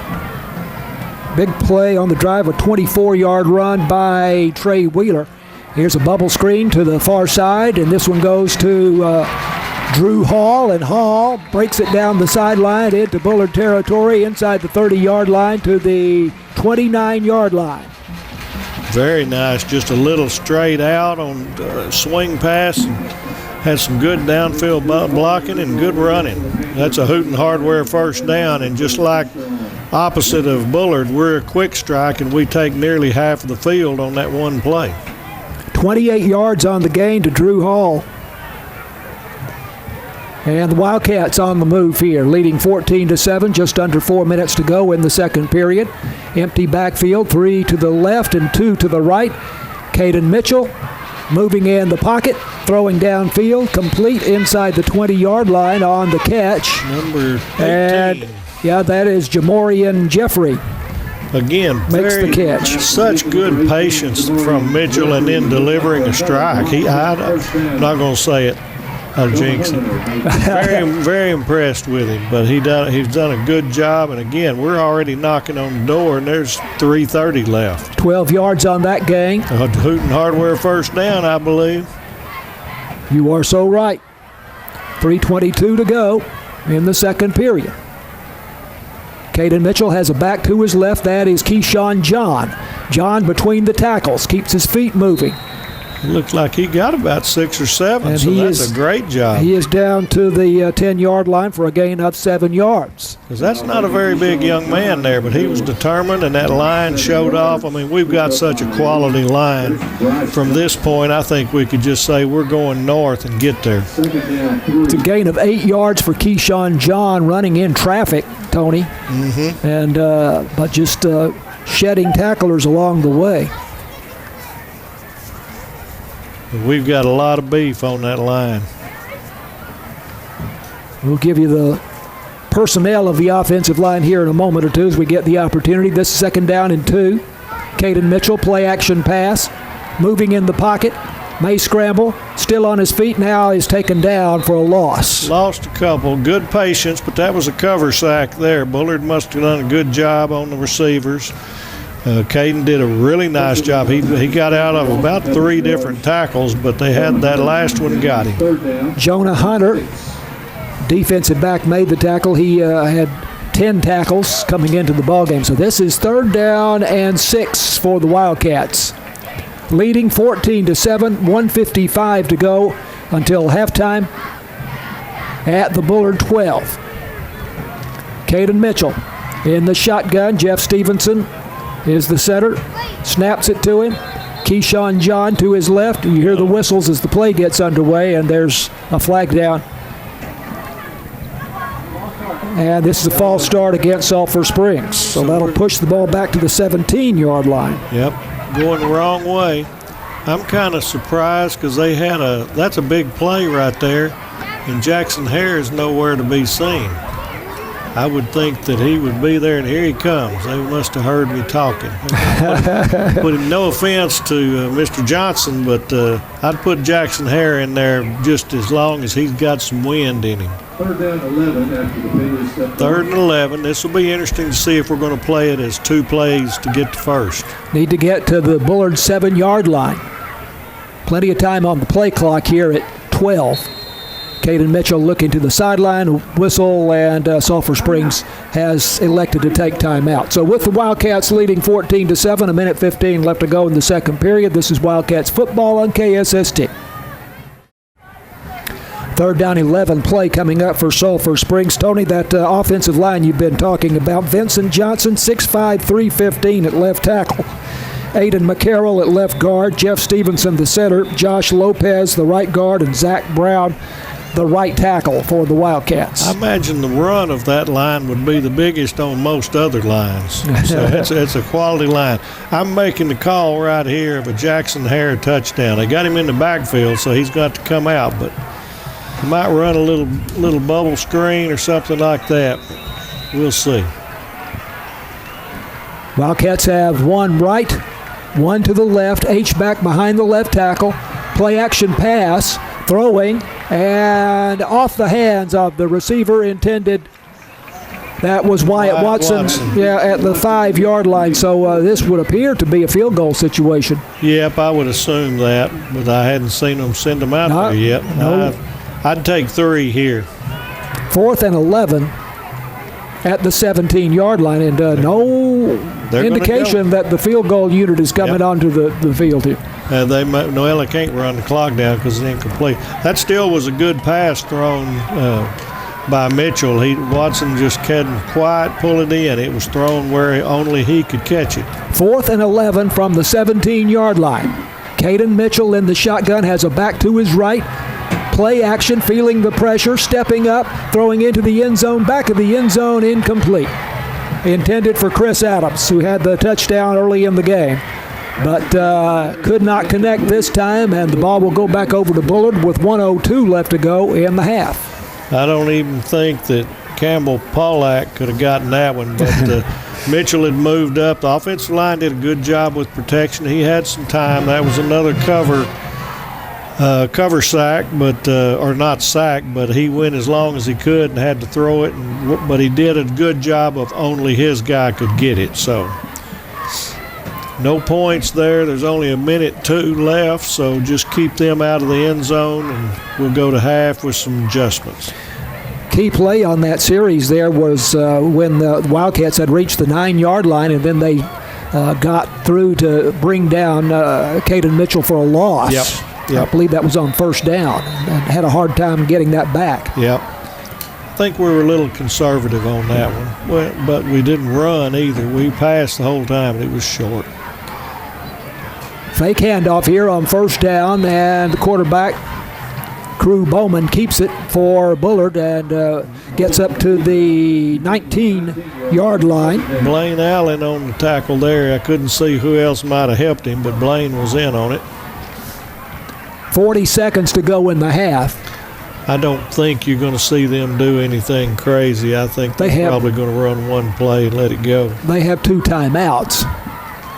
There's too many stripes between them and the goal line for 2 timeouts. and as you have pointed out, they get the ball to start the second half. They just don't want to have anything happen here. They're going to run it. So again, 3 men in the backfield with the quarterback. They go off left tackle and break a big gain here out across the 30-yard line. And again, that is Luke Stiegel there, big gun, as a ball carrier out to the 33-yard line. First down, Panthers. And that is a first down for Bullard. Clock is still moving with 8 seconds, and they are making no attempt here to stop the clock. They're content right here. I think they feel good about a 14-7 ball game right now. That was a 14-yard gain on that last play, and that will be the final play of the first half. Sulphur Springs leading Bullard 14-7 at halftime. Homecoming at Sulphur Springs tonight as before the game, Lainey Bankston was named our homecoming queen. Corin Young and J.C. Jasmer were named the homecoming princesses. So we'll take a break here, come back and talk about this first half, recap the scoring, and talk about what might transpire in the second half when Wildcats football continues after this on KSST. Wildcats football on KSST. I'm John Mark Dempsey along with Tony Flippin here tonight. The Wildcats lead it at halftime 14-7. Wildcats football is brought to you by BT Medical, Copy Products, Christus Mother Frances Hospital, Saputo Dairy Foods, J. Hodge Chevrolet, Wesley House Assisted Living, City National Bank, Hooten Hardware, Farm Country, Northeast Texas Farmers Co-op, and the Alliance Bank. And our halftime presentation tonight brought to you by Galleon Insurance, Hall Oil, and Super Handy, the Bullard Band is on the field right now performing along with their drill team, but when the Sulphur Springs Band and the Blue Blazes take the field, you will hear all of their performance tonight. So the Wildcats went 72 yards in 6 plays with the opening kickoff, Tony, and they got the touchdown pass from Caden Mitchell to Chris Adams. It's a 33-yard pass, a nice catch near the back of the end zone by Chris Adams. And the extra point by Eric Rodriguez, good, 7-0, the Wildcats. Bullard came back and moved the ball, had at least one first down, maybe 2, but then had to punt. And the punt then went out of bounds at the Sulphur Springs 5-yard line. And you say, oh no, but the Wildcats then put together a 95-yard, 6-play drive. They had a 15-yard run on the drive by Caden Mitchell. But the touchdown came on a 56-yard touchdown pass from Mitchell to Jackson Hare. Play action over the middle. Hare caught it in the center of the field, then came to the sideline on the near side and worked his magic as he went down the sideline all the way to the goal line. Rodriguez the kick to make it 14-0 Sulphur Springs, and that was late in the first quarter, and at that point it looked like it was going to be a total rout, Tony, but it has not turned out that way. As Bullard came back with a drive that consumed most of the second quarter. They went 78 yards in 13 plays, and almost all of that, Tony, on the ground. They are ground-oriented. I'm not scared, and that's what adjustment's going to come at halftime is. I'm not scared of them. I'm going to make them beat me passing. So I'm fixing to pack the line in the ends and get rid of that outside run. So 24-yard run by Trey Wheeler was the big play on that drive, and then Keyshawn Jeffrey got the touchdown. That was a 4th and 1, was it not? 4th and goal at the 1. We'd done a good job of holding them up, but we just couldn't quite keep them out. They had a 1st and goal at the 4, and it got down to 4th down, but Keyshawn Jeffrey able to bull across there from the 1-yard line and got the touchdown. The extra point by Hayden Ashton was good to make it 14-7. Wildcats then mounted a nice drive. They had a 28-yard run by, or was that was a pass to Deuce Hall, right? 28-yard gain from Mitchell. They got down to the 9-yard line, but then the drive bogged down, and I was surprised, Tony, that they did not go for the field goal there at the end. I thought that was, again, non-district. You're not worried about your rankings. Every once in a while, take that opportunity. See what they've got in game situations. You can practice all you want to over there on the side of the high school field, and it means nothing. Out here, you can see whether or not your snapper's good, your holder's good, and your kicker's got some gusto with him. Came down to a 4th and 11, and Wildcats went for it on 4th down and 11 from the 17-yard line of Bullard, and a pass into the end zone was incomplete.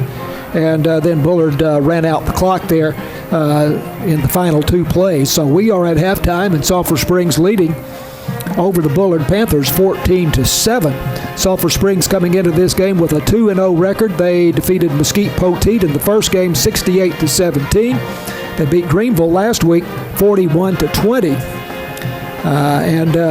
Bullard obviously is a step above both Mesquite Poteet and Greenville. I've been pleased to see what we're up against with Bullard, and that's good. That's what this non-district's for. Unless you're worried about trying to be number 1 in state and have a 0 by your name over there in the loss column, this is what you need, is to play people to get you ready, because we've got a tough district and we need to get ready. That's right.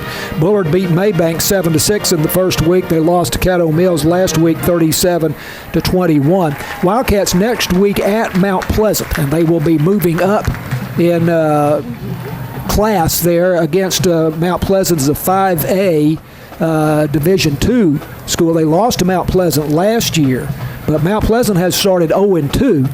And they are playing at Terrell tonight, and I would favor Terrell in that game. So it could be that they'll be 0-3, but that may not mean a lot as the Wildcats have to go there to play. And again, they'll be moving up to play a 5A Division II opponent next week at Mount Pleasant. When you got 5A, you just got more athletes for a possibility. That doesn't mean you're going to be good or better or whatever, but you got a chance. So, and sometimes it's psychological from us playing up. You're sitting there saying we're playing a 5A, so definitely they should be there.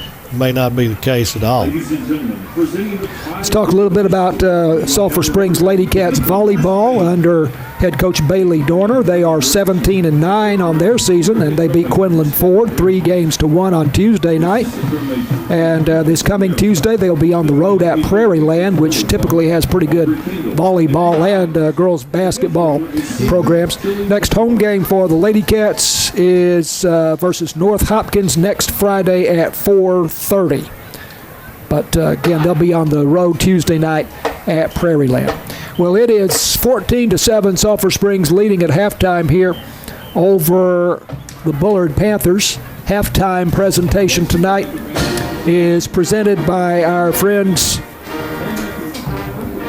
Galleon Insurance, Hall Oil, and Super Handy. And we will have very shortly the performance of the Sulphur Springs High School Band and the Blue Blazes for you. This is Wildcats football on KSST.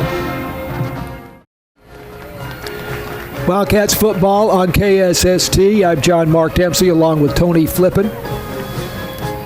Matt Jensen is our video and technical director. James Terry is our producer. Our video assistant tonight is Aaron Groom.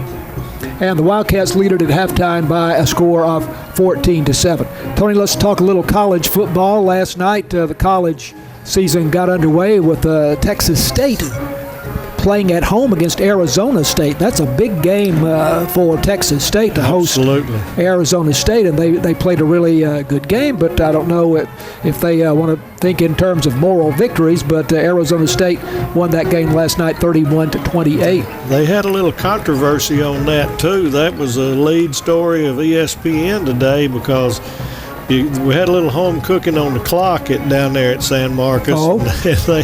Arizona State tried to take a knee with 2 seconds left, and he took 2 or 3 steps back before he put a knee on, and they put a second back on it, and they were hot. And that was the coach, G.J. Kinney, that we discussed last week. Right. So a little excitement. All right. Some other games then tomorrow. North Texas at your Texas Tech Red Raiders at 11 o'clock. Yep. On FS1. Texas A&M at Florida. So the Aggies had something of a breather last week against McNeese State, but they're right back into the cauldron of the Southeast Conference against Florida on the road tomorrow at 2:30 on ABC. UT San Antonio at Texas tomorrow night at 6. Hawaii at Sam Houston at 6. That'll be interesting. Tomorrow night. Sam Houston is really moving up in competition in recent years. Air Force at Baylor tomorrow evening on FS1. Central Florida at TCU at 6:30 on Fox. I guess that's a Big 12 conference game. Rice at Houston at 7 tomorrow evening. And Grambling at A&M Commerce tomorrow I wish evening. I could go to that one, but I'm going to my son's tomorrow and going to have to miss it. And I don't know if I'd rather see the ball game or the halftime show. I hope they bring their band and show the people of Commerce. That is what I have been wondering too. I presume that the band will come because that's almost expected of Grambling. Yeah. The band will be part of the show, and of course they have the show band of all show bands. They do that. So I expect that they will perform tomorrow night, but that is a 6 o'clock kickoff in Commerce. And, of course, A&M Commerce has moved up to what is now called FCS, what used to be 1AA, and the Southland Conference here the past several years. And Grambling is also an FCS school, so they're moving up in their level of competition as well, just as we were talking about Sam Houston a moment ago. So, and then the Cowboys at home against New Orleans at 12 noon on Sunday. And the Rangers with a big game tonight, Tony, as Jacob deGrom will be pitching tonight for the Rangers, and I would expect that that game is on the West Coast. Yeah, it's either 9 or 9:30 local start. I've got it recording, and I'm apprehensive about it. I'm anxious to see if Jacob's going to be able to pitch, but I'm also this late in the season with nothing to go. I might just leave him out. They've got him tonight, and then they've got Scherzer tomorrow. Right. And they've shut Seager out for the year and so forth. So now they used Kumar Rocker last night, and I was excited because I got to see him in person, and I was very pleased with his outing. So it's interesting to see how they're checking out for next year. So, yeah, Rocker with a great debut last night for the Rangers. Pitched 4 innings, gave up 1 run on a solo homer, and I think he had 7 strikeouts there in 4 innings. Well, the Bullard band here has given a very interesting performance. You don't see the military-style marching very much anymore, but that is what they do, and that's enjoyable. They've done it well. They absolutely have. Of course, the A&M band is known for that, and one of the few at the college level that performs in that style. That's what I was just fixing to say, is back when A&M didn't have a very good football team, people still came for the halftime show because that band was important. Never lost a halftime. That's exactly right. That's right. 14-7, the Wildcats leading at halftime, and we'll take one more quick break here before the Wildcat band and Blue Blazers perform. This is Wildcats football on KSST. Wildcats football on KSST, the Sulphur Springs High School band and the Blue Blazers on the field performing right now. Let's go to the field.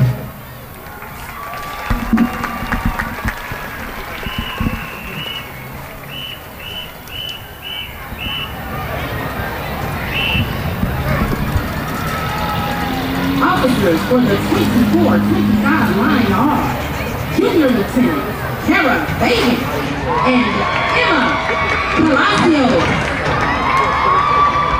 Junior Lieutenant Jaden Allen and Allison Smith.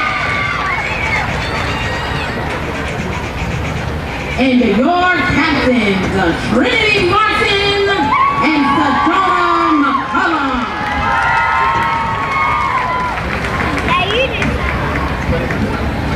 The Blazers want to send a special shout out to the Blaze of the Week, Maya Mahmood. The Spirit Girl of the Week, Lindsay White. They also like to highlight their Spotlight Teacher of the Week, Mr. Nick Tabar. The Blazers would love to send a special thank you to their sponsor, Corner Brothers, RGW Hall, JNB Dozer in Motion, Miguel and Lindy Palacios, Larry and Sherry Bennett, the Bankston family, the Sign Shop, Bob Evans, the Shirt Lady, City National Bank, and the Wyatt's Towing. Now, join the Blazers as they perform an exciting hoop routine to I'm Still Standing.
Say it with me now, loud and proud.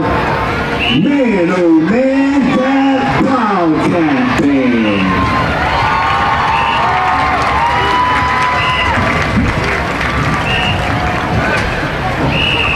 The band is being led onto the field by drum majors Brody Emmert, Cannon Gibson, Rafael Flores, and Anthony Small. The Wildcat Band would like to recognize this week's section of the week, the percussion. And this week's band members of the week are Gabe Castro and Francis Yanez. Tonight, the Wildcat Band is excited to continue their 2024 season presenting their UIL competition show, Neon Nights.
Ladies and gentlemen, on your feet for the Sulphur Springs High School Wildcats.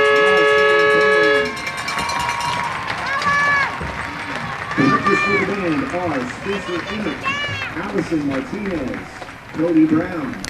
The Sulphur Springs High School Band on the field at Gerald Prim Stadium at halftime performing for homecoming. The Wildcats leading at half over Bullard 14-7. This is Wildcats football on KSST.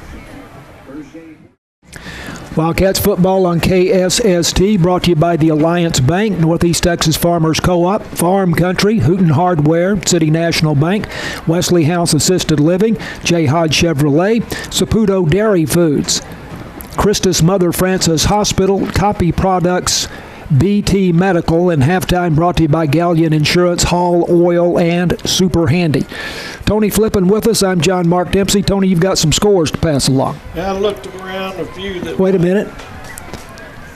Don't think we have you up on the microphone quite yet. Try it again. Okay, maybe that's better. I looked around in my trusty little app, found a few area scores. Cooper is leading Chisholm 50-0 in halftime at a mismatch. Mount Pleasant is up 16-10 over Terrell at half. That's our next opponent. Okay, good. Cumbie is trailing Como 23-22 at the halftime, and we'll go ahead and have the kickoff, and I got a couple others. Okay, good. The J. Hodge Chevrolet kickoff about to happen here on the field with Eric Rodriguez having it teed up at the 40-yard line. He kicks it deep, and it is taken and bobbled at the 3-yard line. And the return out to the 15, the 16-yard line for Bullard. And that is Trey Wheeler, who had a big run setting up the touchdown late in the first half for Bullard. Looked like Gio Ibarra was one of the ones on the tackle. We had 3 or 4 of them meeting at about the 18 or about the 17. Did you have some other scores? 2 more. Winsboro is leading Honey Grove 14-8, and then another district opponent, Paris, is leading Van Alstyne 21-7 at halftime. So Paris may be for real. Mm-hmm. Hard to say in these non-district games, correct. But they sure are off to a good start, and usually Van Alstyne has a pretty strong ball club. So first down, Bullard to start the third quarter from the 17-yard line.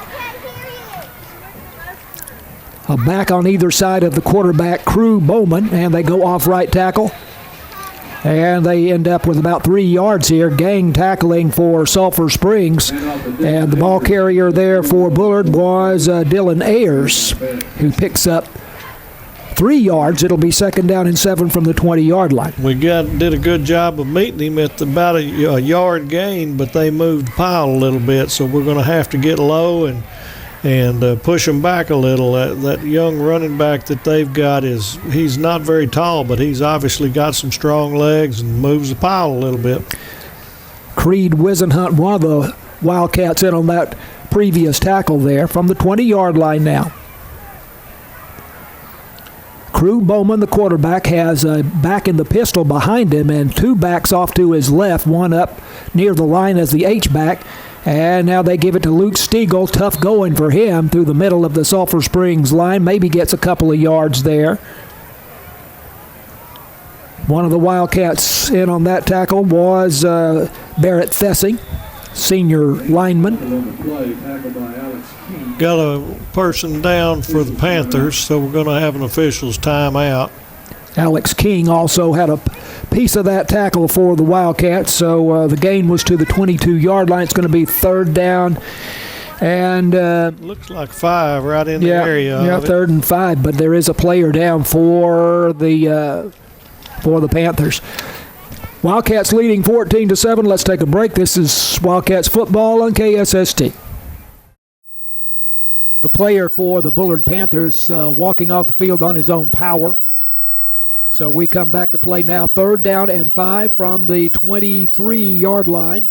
It's a big play for the defense here. See if we can get a 3 and out. Wildcats leading 14-7. This is the first possession of the second half for either team. Crew Bowman in the shotgun has a back on either side. H-back behind the left tackle. Whistles, and Wildcats may have come across the line there. We jumped off sides. We're kind of shooting ourselves in the foot. That's the second time we've done that in a critical situation.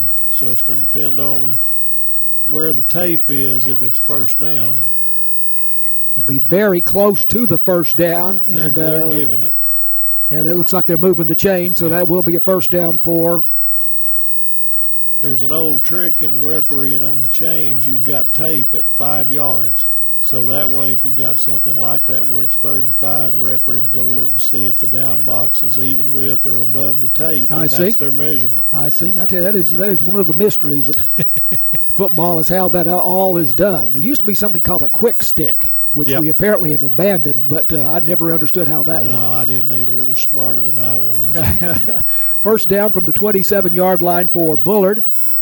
And the quarterback, Crew Bowman. I think this may have been a broken play there, Tony. He was scrambling around the backfield, ends up coming to the near side and is bumped out of bounds by Alex McCormick for a loss of a couple of yards back to the 25-yard line. And Alex did a good job of stringing it out, but he almost got, if it had been on the other sideline, he'd have gotten a foul for hitting him out of bounds. It's on our side, on the friendly sideline, as they say.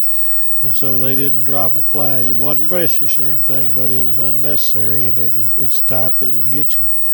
Actually, the loss is back to the 24-yard line, so they're behind the chains, and it's second down and 13. And they will need to get out to the 37-yard line for the first down. They're determined to stay in this full backfield. One wide out to the left side. H-back behind the left tackle. Two backs in the backfield, and a handoff.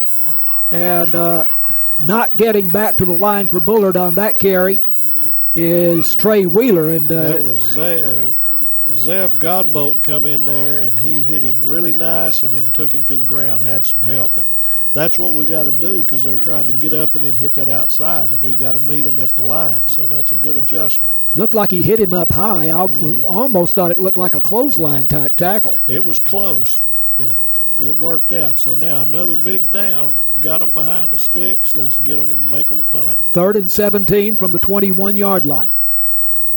Looks like Bowman is changing the play here. Plenty of time on the play clock at 15 seconds. A back on either side. H-back behind the tackle on the left. Wide out left. Play action. Bowman feeling the pressure. Rolling out. Passing deep downfield. And at the Sulphur Springs 40-yard line, the ball is knocked down. 2, 3, and 10. Intended for Tanner Roberts. What did you say? 2, 3, and 10 for the Wildcats. Okay, so that's Grayson Hardy, Gio Ibarra, and Creed Wisenhunt back there on the coverage. A lot of coverage. And they showed right there they're not going to beat us passing, so we need to really be forcing the line of scrimmage. So a 4th down and 17 on this first possession of the second half for Bullard. And is this no, this is not their first punt, because they had that punt that went out of bounds at the 5-yard line. This is just second. That one kicked out straight sideways. This is the rugby-style punt, and goes out of bounds inside the Sulphur Springs 40-yard line.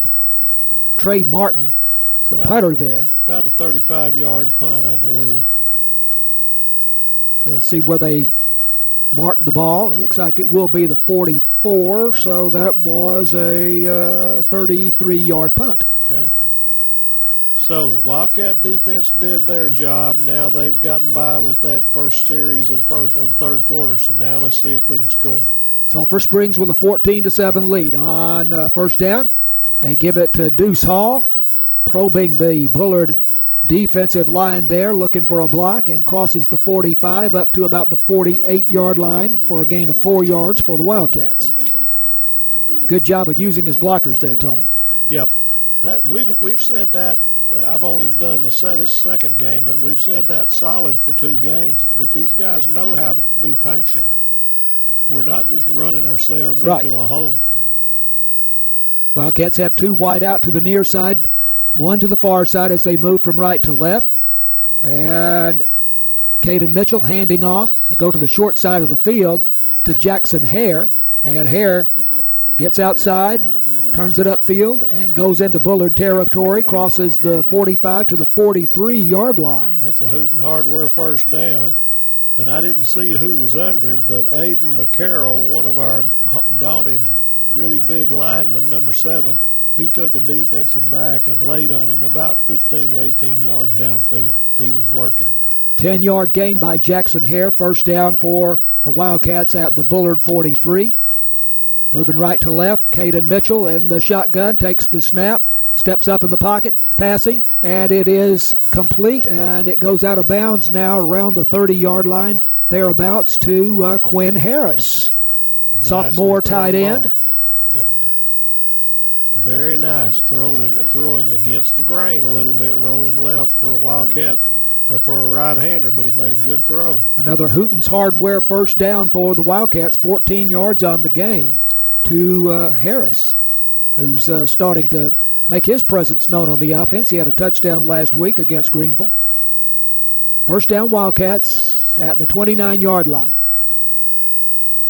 And Keyshawn John gets the handoff, or is that Jackson Hare? That's Jackson. Jackson Hare trying to go up the middle and then attempting to break it outside to the left, but Bullard does a good job of containing the play, and Jackson Hare only able to get 1 yard. I was pleased he handed the ball to the ref when he got done. They kind of stood him up, and I thought one of those backs was going to strip him, so very good job of holding on to the ball. Empty backfield here. Officials mark it so that he got 2 yards, and so this is second down and 8.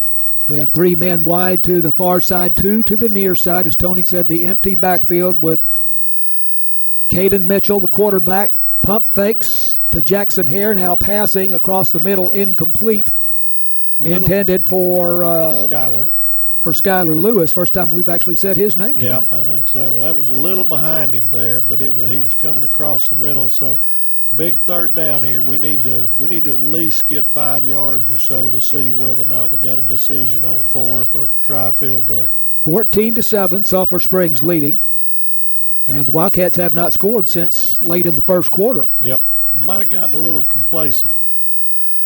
Again, the empty backfield here on third down and 8. 3 to the far side, 2 to the near side. They move right to left. Whistles on the field. Another false start. I'm not sure Bullard has a foul yet, and Sulphur Springs has we've only had 3 or 4, but they've been critical. Seems like we're jumping on the big play. This will put them behind the change now and have a third down and about 12, I believe, or 13, I guess it will be. Yep. As the line of scrimmage is moved back to the 32-yard line. Need to reach just inside the 20 of the Panthers. I see a screen pass to Deuce Hall coming. He's in the backfield. Tight formation, relatively so, for Sulphur Springs. Play action pass. Mitchell stepping up in the pocket, throwing downfield for Skylar Lewis at the goal line, closely covered, and it's incomplete. It's a good pass. They just had double coverage. I think we'll probably go ahead and go for it, even though it's 4th and 13, because the punt's not going to get you. We're out of field goal range. It would be a 50-yard field goal or close to it. Yep, we're not equipped for that, but you never know. We might can get that first down, and if we can get any, we at least put them back in the 20 to 25-yard line.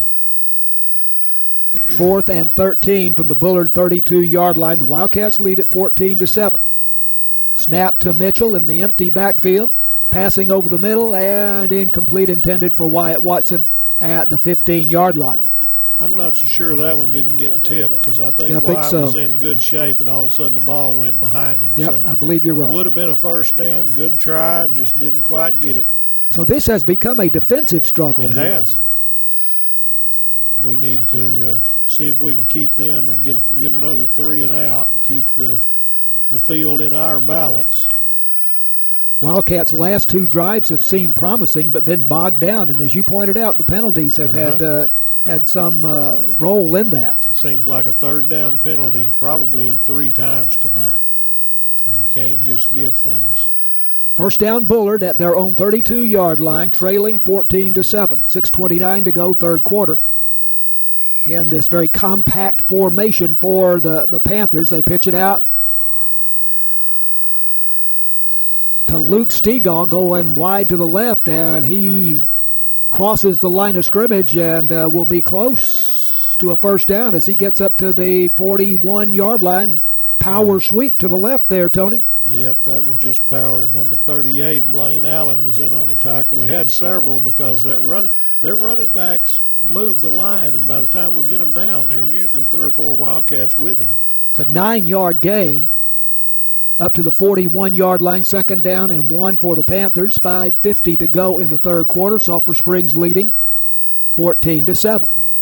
Crew Bowman, the senior quarterback, has a back to his left, and he hands off to him, and I think that is Stegall again off left tackle, this time tough going. But it's still going to get a first down. They just had one. Yeah, indicated already the first down there, but he just about picked up the 1 yard needed to the 42-yard line. Yep. On that play, we had 5 down linemen too, which I think is that's a nice way to look at it right now. If we can get those end on each side in a down position and get them outside, as long as we don't get pushed up, we can hopefully keep them going in the middle of the field where we've got help. Bullard taking their time about coming up to the line here now with 12 seconds on the play clock. First down and 10 from their own 42-yard line. Crew Bowman, the quarterback in the shotgun. Option read here. Handoff goes to Luke Stegall again, and Stegall going to his right now, cuts it back, and looked like the Wildcats had him contained, but he ended up, actually only getting back to the line of scrimmage. I thought he had forward progress there for another couple of yards. I was afraid of that, but we should have had him for a 5-yard gain. Mr. Stegall is not going down very easy. He's a tough runner. He's not big, but he's stout. We need to do a better job of tackling. We did real good attacking him, but we got to finish. Like you said earlier, tackling a little high, which is not a very high on him, but still, he needs to get those legs stopped.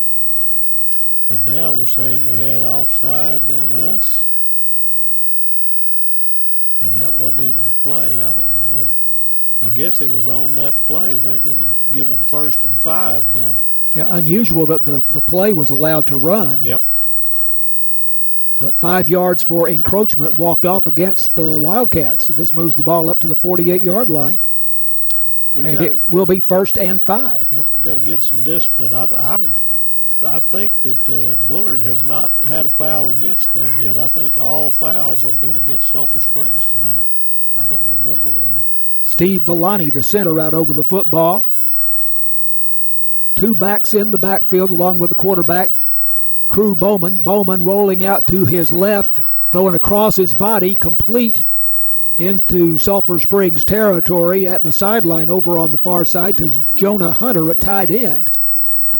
And that's another first down for Bullard, as this is a nice march that they have put together here. And we're lucky he slipped because there wasn't anybody within 10 yards of him. They had their other receiver to take a guy on a fly pattern, and nobody was out there. He rolled left. He threw a good pass, and when he tried to stop at the sideline, he slipped down. Otherwise, we're going to give up another 10 or 15 yards.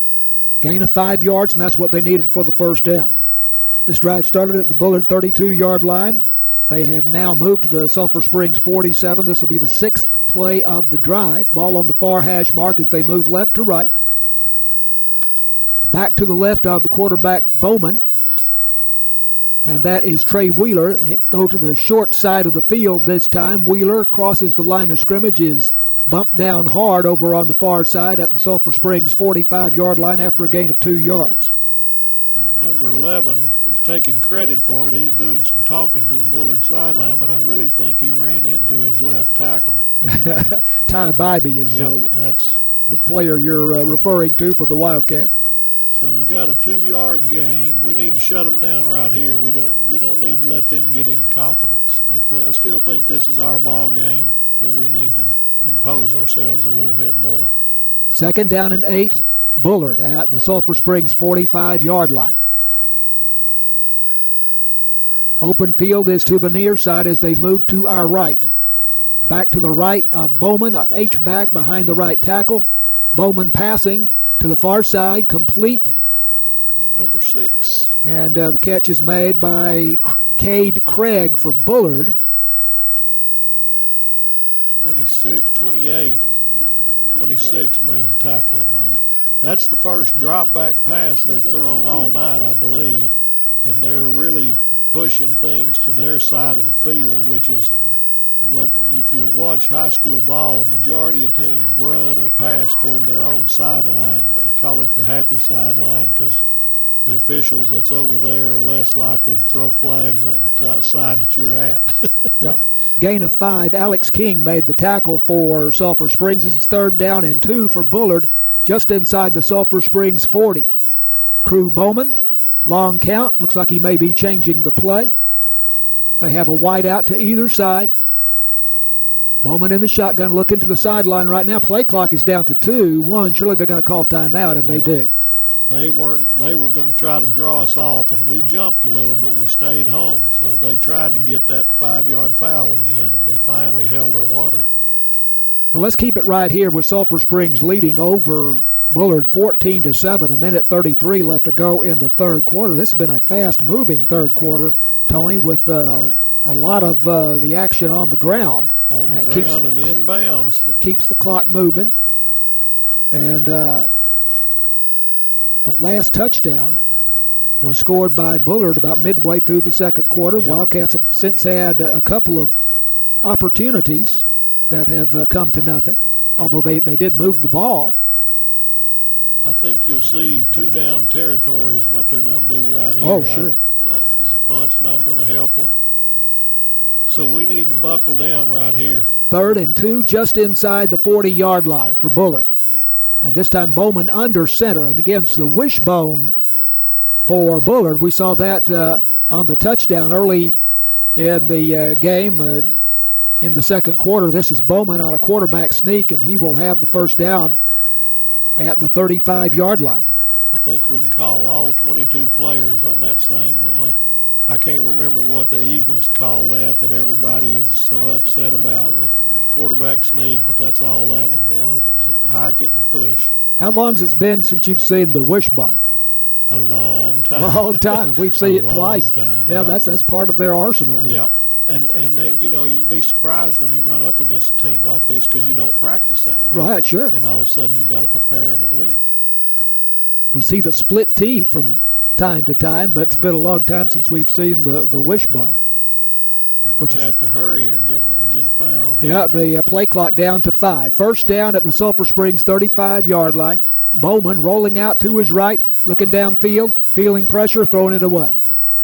It's a good job there. Number 0 had him in and contained him. He kept him going, but Senior made him throw. Nathan Andrews on the pass rush there for Sulphur Springs. Good job. He didn't let him juke him, and he just kept going, and there wasn't anything to do but throw it away. So good job of pursuit. 38 seconds left to go in the third quarter. The Wildcats holding that 14-7 lead. Sulphur Springs got out to a 14-0 lead. They scored on their first 2 possessions of the game, but have not scored since. I don't like how it's sitting right now.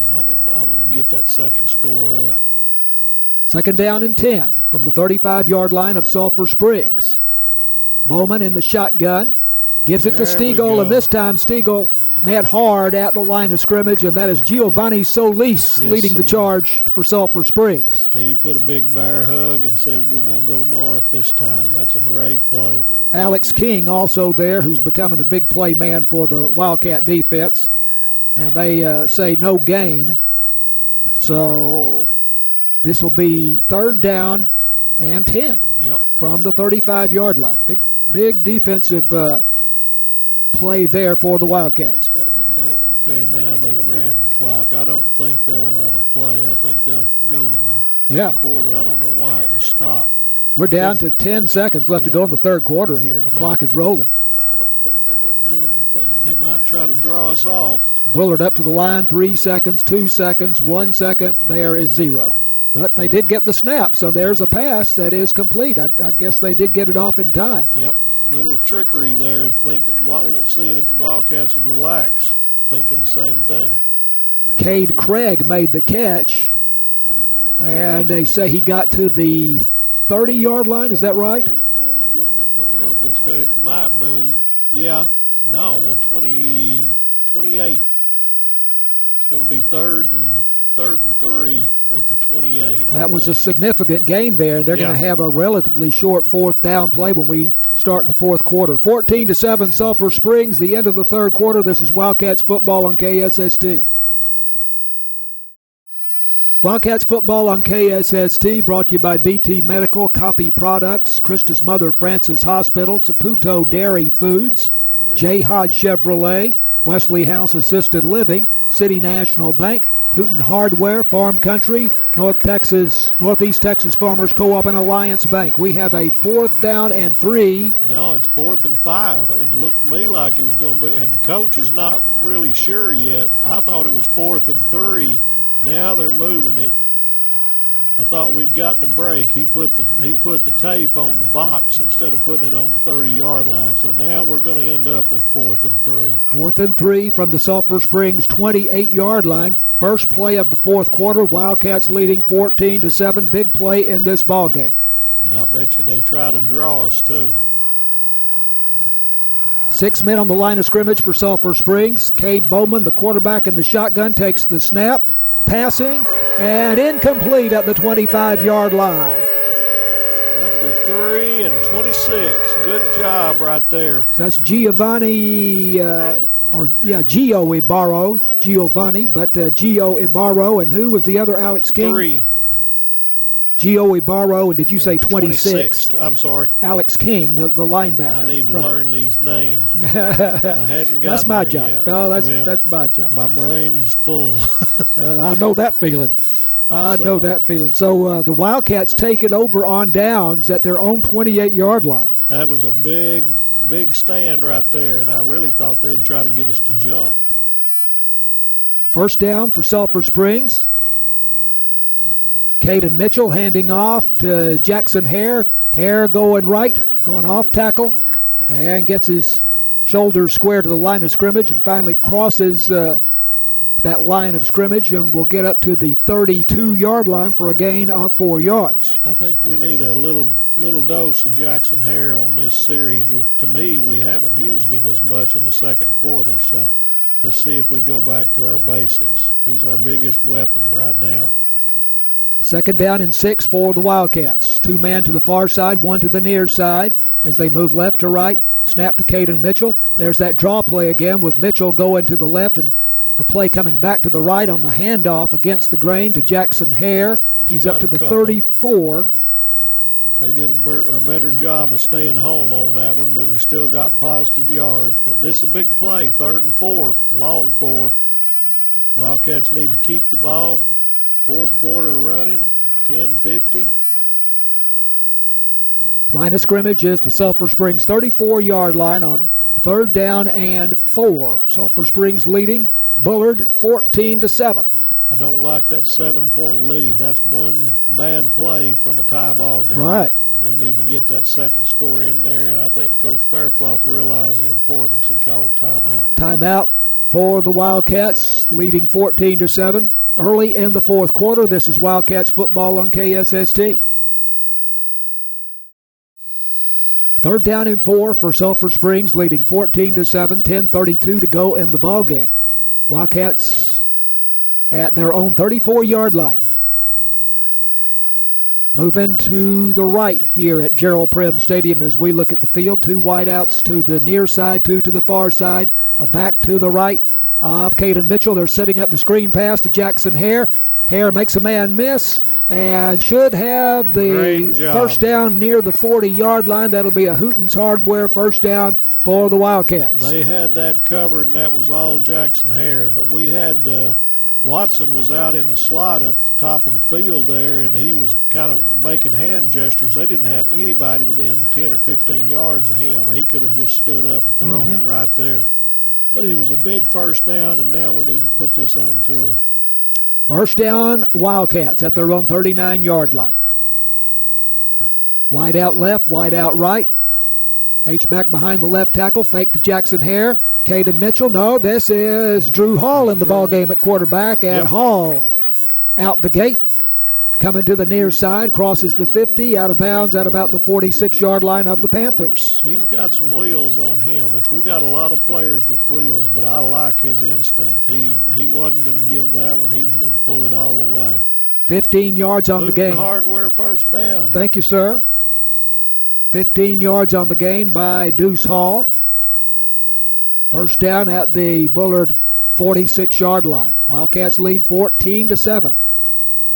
This has turned out to be a close ball game. It has. Sulphur Springs got out to a quick 14-0 lead, but they have not been able to extend that lead. And obviously, Bullard came back and scored themselves. Here's the first down play deep for Skylar Lewis. Caught, touchdown. Great job. You could see that one developing from him up here. Play action pass, and a pass right down the middle on a post pattern to Skylar Lewis, the Wildcat senior. 46 yards. Touchdown, Sulphur Springs, as Tony told you, a 46-yard bomb. That's a Hooten Hardware first down. And Northeast Texas Farmers Co-op says, way to go, Wildcats. 20-7 now, Sulphur Springs on top. Eric Rodriguez in to kick the extra point here. Mason Cooper is the holder. Kick is up, and it is good. Just kind of shaved that left upright, I think, Tony. 21-7, Sulphur Springs leads. This is Wildcats football on KSST. 46-yard touchdown pass from Caden Mitchell to Skylar Lewis. And Tony Lewis had 2 or 3 steps on the defender there. He was wide open. That was just a matter of, is he going to hang on to it? And Caden threw him a perfect ball. He let him put some air under it. That's a thing of beauty. Third touchdown reception of the season for Skylar Lewis. Third touchdown pass of the night for Caden Mitchell. And that now gives him 8 for the season. Here's the J. Hodge Chevrolet kickoff by Eric Rodriguez. Kick is to the goal line. And the return back up the middle of the field here for Bullard to the 20-yard line. And that is by Wyatt Acker. We've seen tonight Eric Rodriguez has been kicking deep almost every time. I like that. I like, again, that's something else you got to practice. I'm trying to look up a couple of scores, and the first one I came across, Mount Pleasant, still on 16, but Terrell's come up with 23 now with 8 minutes left. So looks like if something doesn't happen there. So what would the score be then? 23-16 Terrell. Over Mount Pleasant. Over Mount Pleasant. And Mount Pleasant is the Wildcats' opponent next week. Yep. Como is trailing 40-31 to Cumbie. I'll see if I can find any more. 21-7, Sulphur Springs leading now. And the quarterback, Crew Bowman, on the keeper play, and perhaps gets back to the line of scrimmage. Not much more than that. Giovanni Solis, whose name we've said a lot tonight, defensive tackle, and Matthew also Jeter was with him. Okay, and I think Alex McCormick may have been in on that tackle too. So now is when we've got Bullard out of their game, because they're not a passing team, and so when you're down 2 scores with time like it is and a happy clock running, you're outgunned a little bit. So we're primed for a turnover.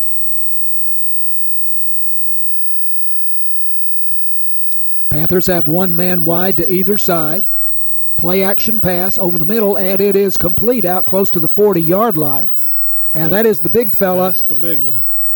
Campbell Pollack, who's 6'6", 215, makes the catch and gains 20 yards out to the 40-yard line. Yep, that was a good one. He got up limping a little bit, but he's back in there. And we had pretty good coverage. That was a good pass, so that's okay. They need to find more ways to get him involved. 6'6", 215. Yep. They're still in that full backfield, so they're not going to get out of that. Here's a toss, going wide, and getting outside the containment a little bit up to the 45-yard line. Number 4 there, that's the one that made the initial hit. He lost his helmet. That's C.T. Galloway. Then he had some help.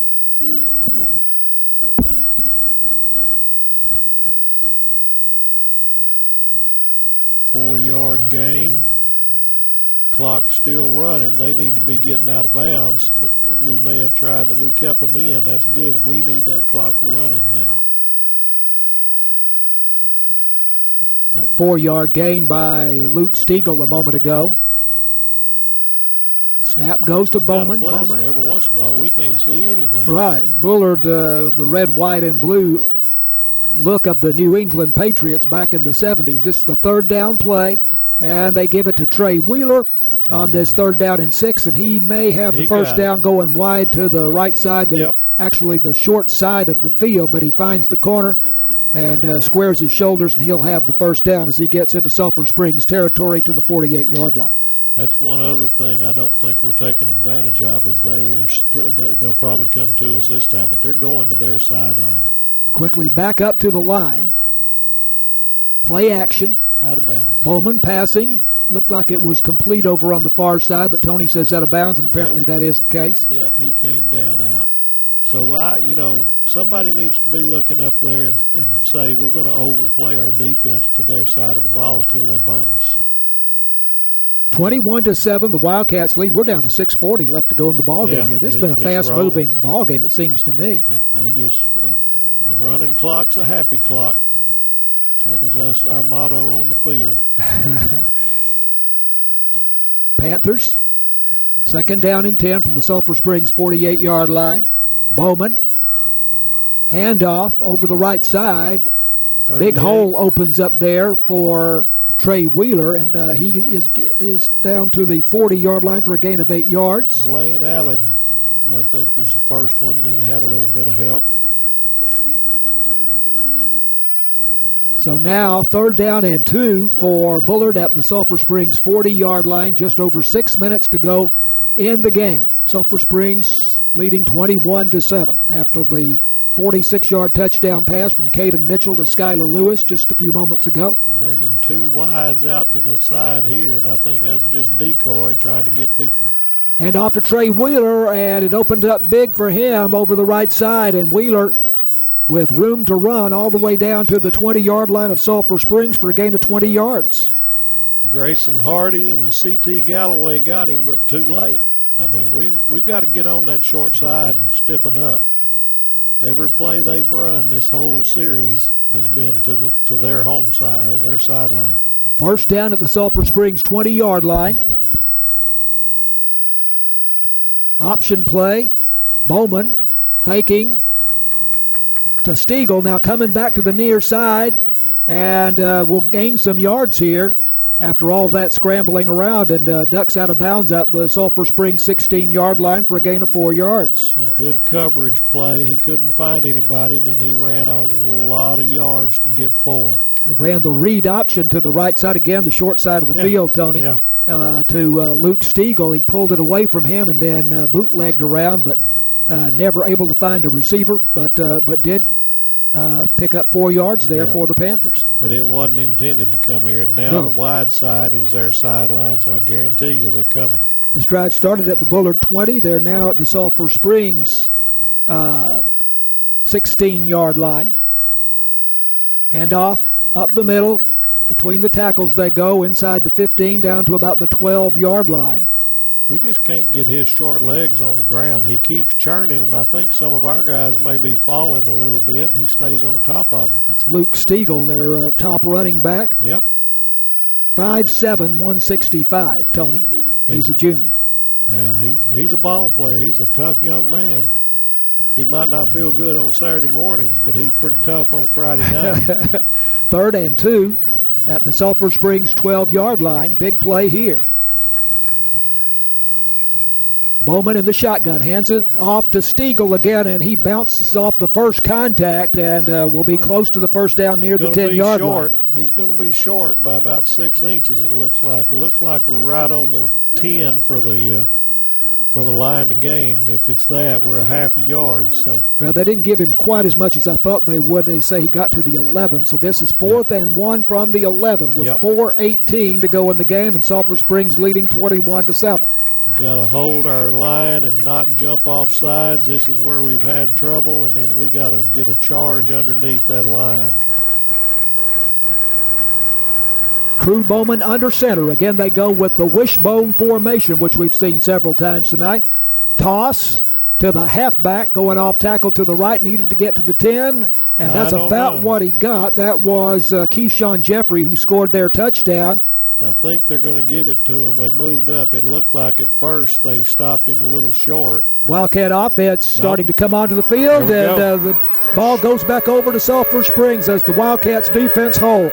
Short of the line of the 10-yard line, that's exactly where it was. So I couldn't tell by the way the ref was, but he was killing the clock, which you're going to on 4th down anyway. So big stand there for the Cats. Sulphur Springs leading 21-7 with 3:51 to go in the ball game, and the Wildcats take over at their own 10-yard line, just across the 10. It's only 9:28. Yeah, I know. It has moved along tonight. This ball game, we got a lot of 10:30 ball games with all the passing. That's right. We've passed the ball, but we've been completing them and staying in bounds, so we've just been stopping it for first down. So very quick game. First down, Wildcats, just across the 10. Caden Mitchell handing off. And was that Jackson Hare? He kept it because I thought he gave it to number 1 there. Oh, that would have been Keyshawn John, right. He got thrown out to the side, but evidently I can't tell if was that Caden or was that Hall that's in there. That must have been Hall. I think it was Hall. Now Caden's just now coming in. Yeah, now Caden Mitchell coming back into the game. Yeah. So Deuce Hall was at quarterback there. Mm-hmm. And I've seen that several times when we start a series that they'll put Deuce in there and give that option. In particular, deep in their own territory, it seems. Just seeing if he might can break remember something. When the Wildcats were back at their 5-yard line the first half, they had Deuce Hall in, and he had 2 nice gains to get him out of a hole. Yep. And then Caden Mitchell came back in. There's a nice hole. Here's the handoff, and this is Keyshawn John picking his way. I think he got a first down. He's right on it. Nope, they're giving it to him. So that's a big first down, and that's going to keep the clock running at 2:52. I think if we can get one more first down, this ball game will be over with. Keyshawn John running behind his blockers there, gains 11 yards. And the first down, it's a Hooten Hardware first down for the Wildcats. Covered for me. Yeah, Bullard doesn't have but 2 timeouts left. Each side has, but Sulphur has no reason to call one. We're going to be milking that 40 seconds all the way down. Presuming this lead holds up, this is a hard-fought win for Sulphur Springs. But it's been a very entertaining game, kind of old school football. That's right. But it's been entertaining. 1 man wide to the far side, 2 to the near side. Wildcats moving left to right. Handoff, and the play goes off tackle to the left side. Keyshawn John again for Sulphur Springs. Yep. Up to about the 24-yard line. And they used one of those 2 timeouts, so they're not giving up yet. So 1:55 left, and Bullard's got 1 timeout left, and it's going to be 2nd and 8 for the Cats. 21-7 Wildcats. This is KSST.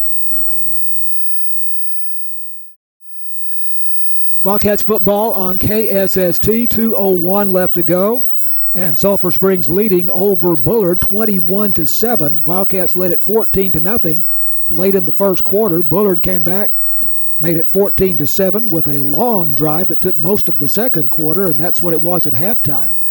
But this game looked like it was going to be a blowout for the Wildcats early on, but has certainly turned out not to be that. No, it's been very, very well played. We've had some penalties to kill us, but good played ball game. Deuce Hall back in there at quarterback, and he fakes to Keyshawn John, keeps it himself. Going off tackle to the left. Got 8. And maybe into 9. the secondary up to the 30-yard line goes Deuce Hall. 3rd and 1. Big play here. This will close the ball game out if we get first down here. Right. 21-7 Wildcats lead. And they're going ahead and taking that last timeout. Another timeout taken by Bullard. We'll stay here. You had some scores, I think. That I didn't catch any more. I just called Cumbie is ahead of Como, and Terrell's over Mount Pleasant's only 2 I found. I've turned it on the Rangers to see if they started yet because Jacob deGrom is pitching tonight. So I got too much going on. Next week, the Wildcats at Mount Pleasant, the short drive on I-30 East. And so it looks like, from what Tony said, most recent report that Mount Pleasant likely will be 0-3. Yep. They are behind Terrell. They were down 23-16 with like 8 minutes to go. So still in the game, still with a chance to come back and win that game. But we'll know more later tonight. Of course, the Texas State Network post-game programming after the Wildcats. Third down, I should say it is 3rd and 1. 3rd and 1. This is a drive saver. This is a put the game away now. Just buckle down, go south. Yeah, they're trying to get the clock, but they were complaining because the clock. I've seen the clock run a few times. So did he say 142? Yeah, we're trying to get them to put 142 back. And Jim's over there, and there he's got it. So we get this one in here, we'll have victory formation after this. Deuce Hall in the ball game at quarterback, 3rd and 1 from the Sulphur Springs 30-yard line. Keyshawn John is in the pistol. 2 H-backs in the game. And now Keyshawn John moves up basically as a blocker. They snap it to Deuce Hall, and he's going to his left using his blockers, picking his way, and he will have the Hooten Hardware first down at about the 32-yard line. And as Tony says, that should pretty well wrap things up for Sulphur Springs. We can take 2 knees and don't have to do anything else. So this is a good, solid win for the Wildcats. Once again, Deuce Hall coming in at quarterback and getting a key gain for the Wildcats. That's a really great weapon to have to have a change of pace to come in with the young quarterback. And it's good to have the senior quarterback and the sophomore quarterback, Tony. The balance is there right now. It's looking good. Caden's in there now, and I'm assuming he's just going to snap it at 1 or 2 and then take a knee. Right there. Caden Mitchell taking the snap and going to a knee. Wyatt Watson was about 10 yards behind him just in case of some misfortune that might come about. As soon as we get to 39 seconds, they can snap it, and there's nothing that can happen. So they're lining up again, and now they're on go. So they're sitting there telling them to wait, and all they got to do is realize they can do it right now. You don't have to run that clock down. Clock is under 30 seconds now. The Wildcats leading 21-7. They're going to go to 3-0 here tonight. There's a snap to Caden Mitchell. He takes the knee once again, and that'll be it as the final 18 seconds will run off here, and the Wildcats will win this homecoming game tonight 21-7 over the Bullard Panthers. And Sulphur Springs will go to 3-0 as the handshake line has already begun. Our homecoming queen named tonight, Lainey Bankston. And the 2 princesses for homecoming, Corin Young and J.C. Jasmer. But on the football field this evening, Sulphur Springs wins it over Bullard 21-7, and we'll come back and recap this one when Wildcats football continues after this on KSST. 21-7, Wildcats football is brought to you by Alliance Bank, Northeast Texas Farmers Co-op, Farm Country, Hooten Hardware, City National Bank, Wesley House Assisted Living, J. Hodge Chevrolet, Saputo Dairy Foods, Christus Mother Francis Hospital, Copy Products, and BT Medical. And our pregame brought to you by Super Handy, and the halftime presented by Galleon Insurance, Hall Oil, and Super Handy. Say thank you, please, to all those folks for making Wildcat football on KSST possible. Well, this game started out as what appeared to be another Wildcat blowout, but it just simply did not end up that way. Sulphur Springs scored on their first possession as they went 72 yards in 6 plays, and Chris Adams scored on a 33-yard touchdown pass from Caden Mitchell. Eric Rodriguez the extra point to make it 7-0. Wildcats then forced Bullard to punt, and that punt, however, went out of bounds at the Sulphur Springs 5-yard line. And the Wildcats came back in there and drove 95 yards in 6 plays. As we were saying just a few minutes ago, Deuce Hall got them going with a couple of runs to get them off the 5-yard line, get them out to the 18 and then the 33. Yep. And then Caden Mitchell had a 15-yard run himself. But finally it was the play-action touchdown pass from Caden Mitchell to Jackson Hare. Hare making the catch over the middle and then using his broken field running skills to bring it to the sideline and take it all the way to the goal line and to make it 14-0 with the extra point by Eric Rodriguez. 95-yard drive in 6 plays. And then Bullard came back with a really impressive drive. They went 78 yards in 13 plays. I think all of it was on the ground, Tony. There might have been a pass in there somewhere. But their passes were few and far between. Big play on that drive was a 24-yard run by Trey Wheeler to give them a 1st and goal at the 4. It got to 4th and 1, and they scored on that 4th and 1 play. Keyshawn Jeffrey with the 1-yard touchdown run up the middle. The extra point good, and it was a 14-7 ball game, and it stayed that way then for quite some time. And certainly at halftime, it was 14-7.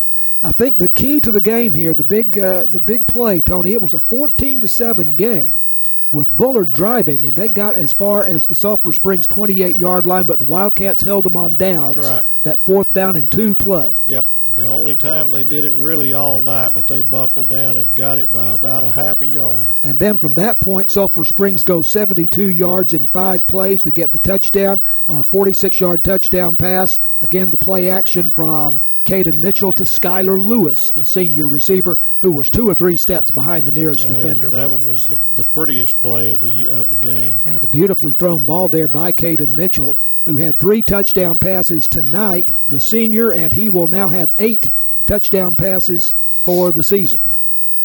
And that was a beautiful play. Bullard then put together another effective drive as they reached the Sulphur Springs 10-yard line, but again the Wildcats held them on downs. But Bullard ran the ball effectively tonight. We don't have a statistician, so I don't know how many yards rushing Bullard had, but they're going to have a significant amount of yards rushing here in this ball game. We'll see how many a bunch starts at, because that's what they had, and probably about 90% of their yards where it was on the ground. And they're just a team that you're not used to seeing because they pack the box. Right. And even though you knew they're coming to their sideline and so forth, there was times we couldn't stop them. So they've got a good thing going. They've got a good program moving. I was going to say they're going to win some football games this year in their district, I believe. Yeah. They were last year 6-4. So I suppose they did not make the playoffs. If they had made the playoffs, they'd have played at least 11 games. But winning record last year, and I believe they'll be quite competitive in their District 8 4A Division 2. So a 21-7 win for the Wildcats here tonight. And next week we go on the road at Mount Pleasant.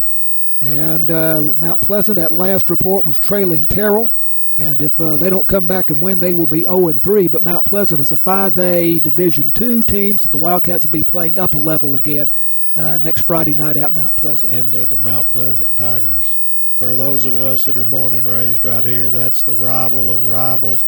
I don't care if they're down or they're not. I want to beat them. All right. One of the great rivalries, Sulphur Springs and Mount Pleasant, to go along certainly with Paris and Greenville too. Yep. We can do it gracefully, but we can still put them down. Tony's lived here all his life, and I'll take his word that's the biggest rivalry. It certainly stands to reason. I've seen lots of nights from Mount Pleasant games where we're walking off with our tails tucked, so turnabout's okay. Well, we will look. One of the things we'll do in our research this week is we'll find out the series between Sulphur Springs and Mount Pleasant, how many games there have been, when did it start, who's won how many, and lost how many. I may want you to keep that a secret because I don't think it's going to be very pretty. All right, we'll find out. But the important thing is what's happening now in 2024. So the Wildcats win it by a score of 21-7 in a hard-fought game against the Bullard Panthers here tonight, and Sulphur Springs goes to 3-0. Tony Flippin couldn't do it without you, and video and technical director Matt Jansen, the same. Producer James Terry, and video assistant Aaron Groom. Tonight we'll be seeing some of her work on the halftime, not the halftime, but the Homecoming Queen presentation before the game on Channel 18 and on YouTube. And by the way, once again, Lainey Bankston is the Homecoming Queen, Corin Young, and J.C. Jasmer, the Homecoming Princesses. 21-7, the Wildcats win it. I'm John Mark Dempsey, and we say goodnight from Gerald Prim Stadium.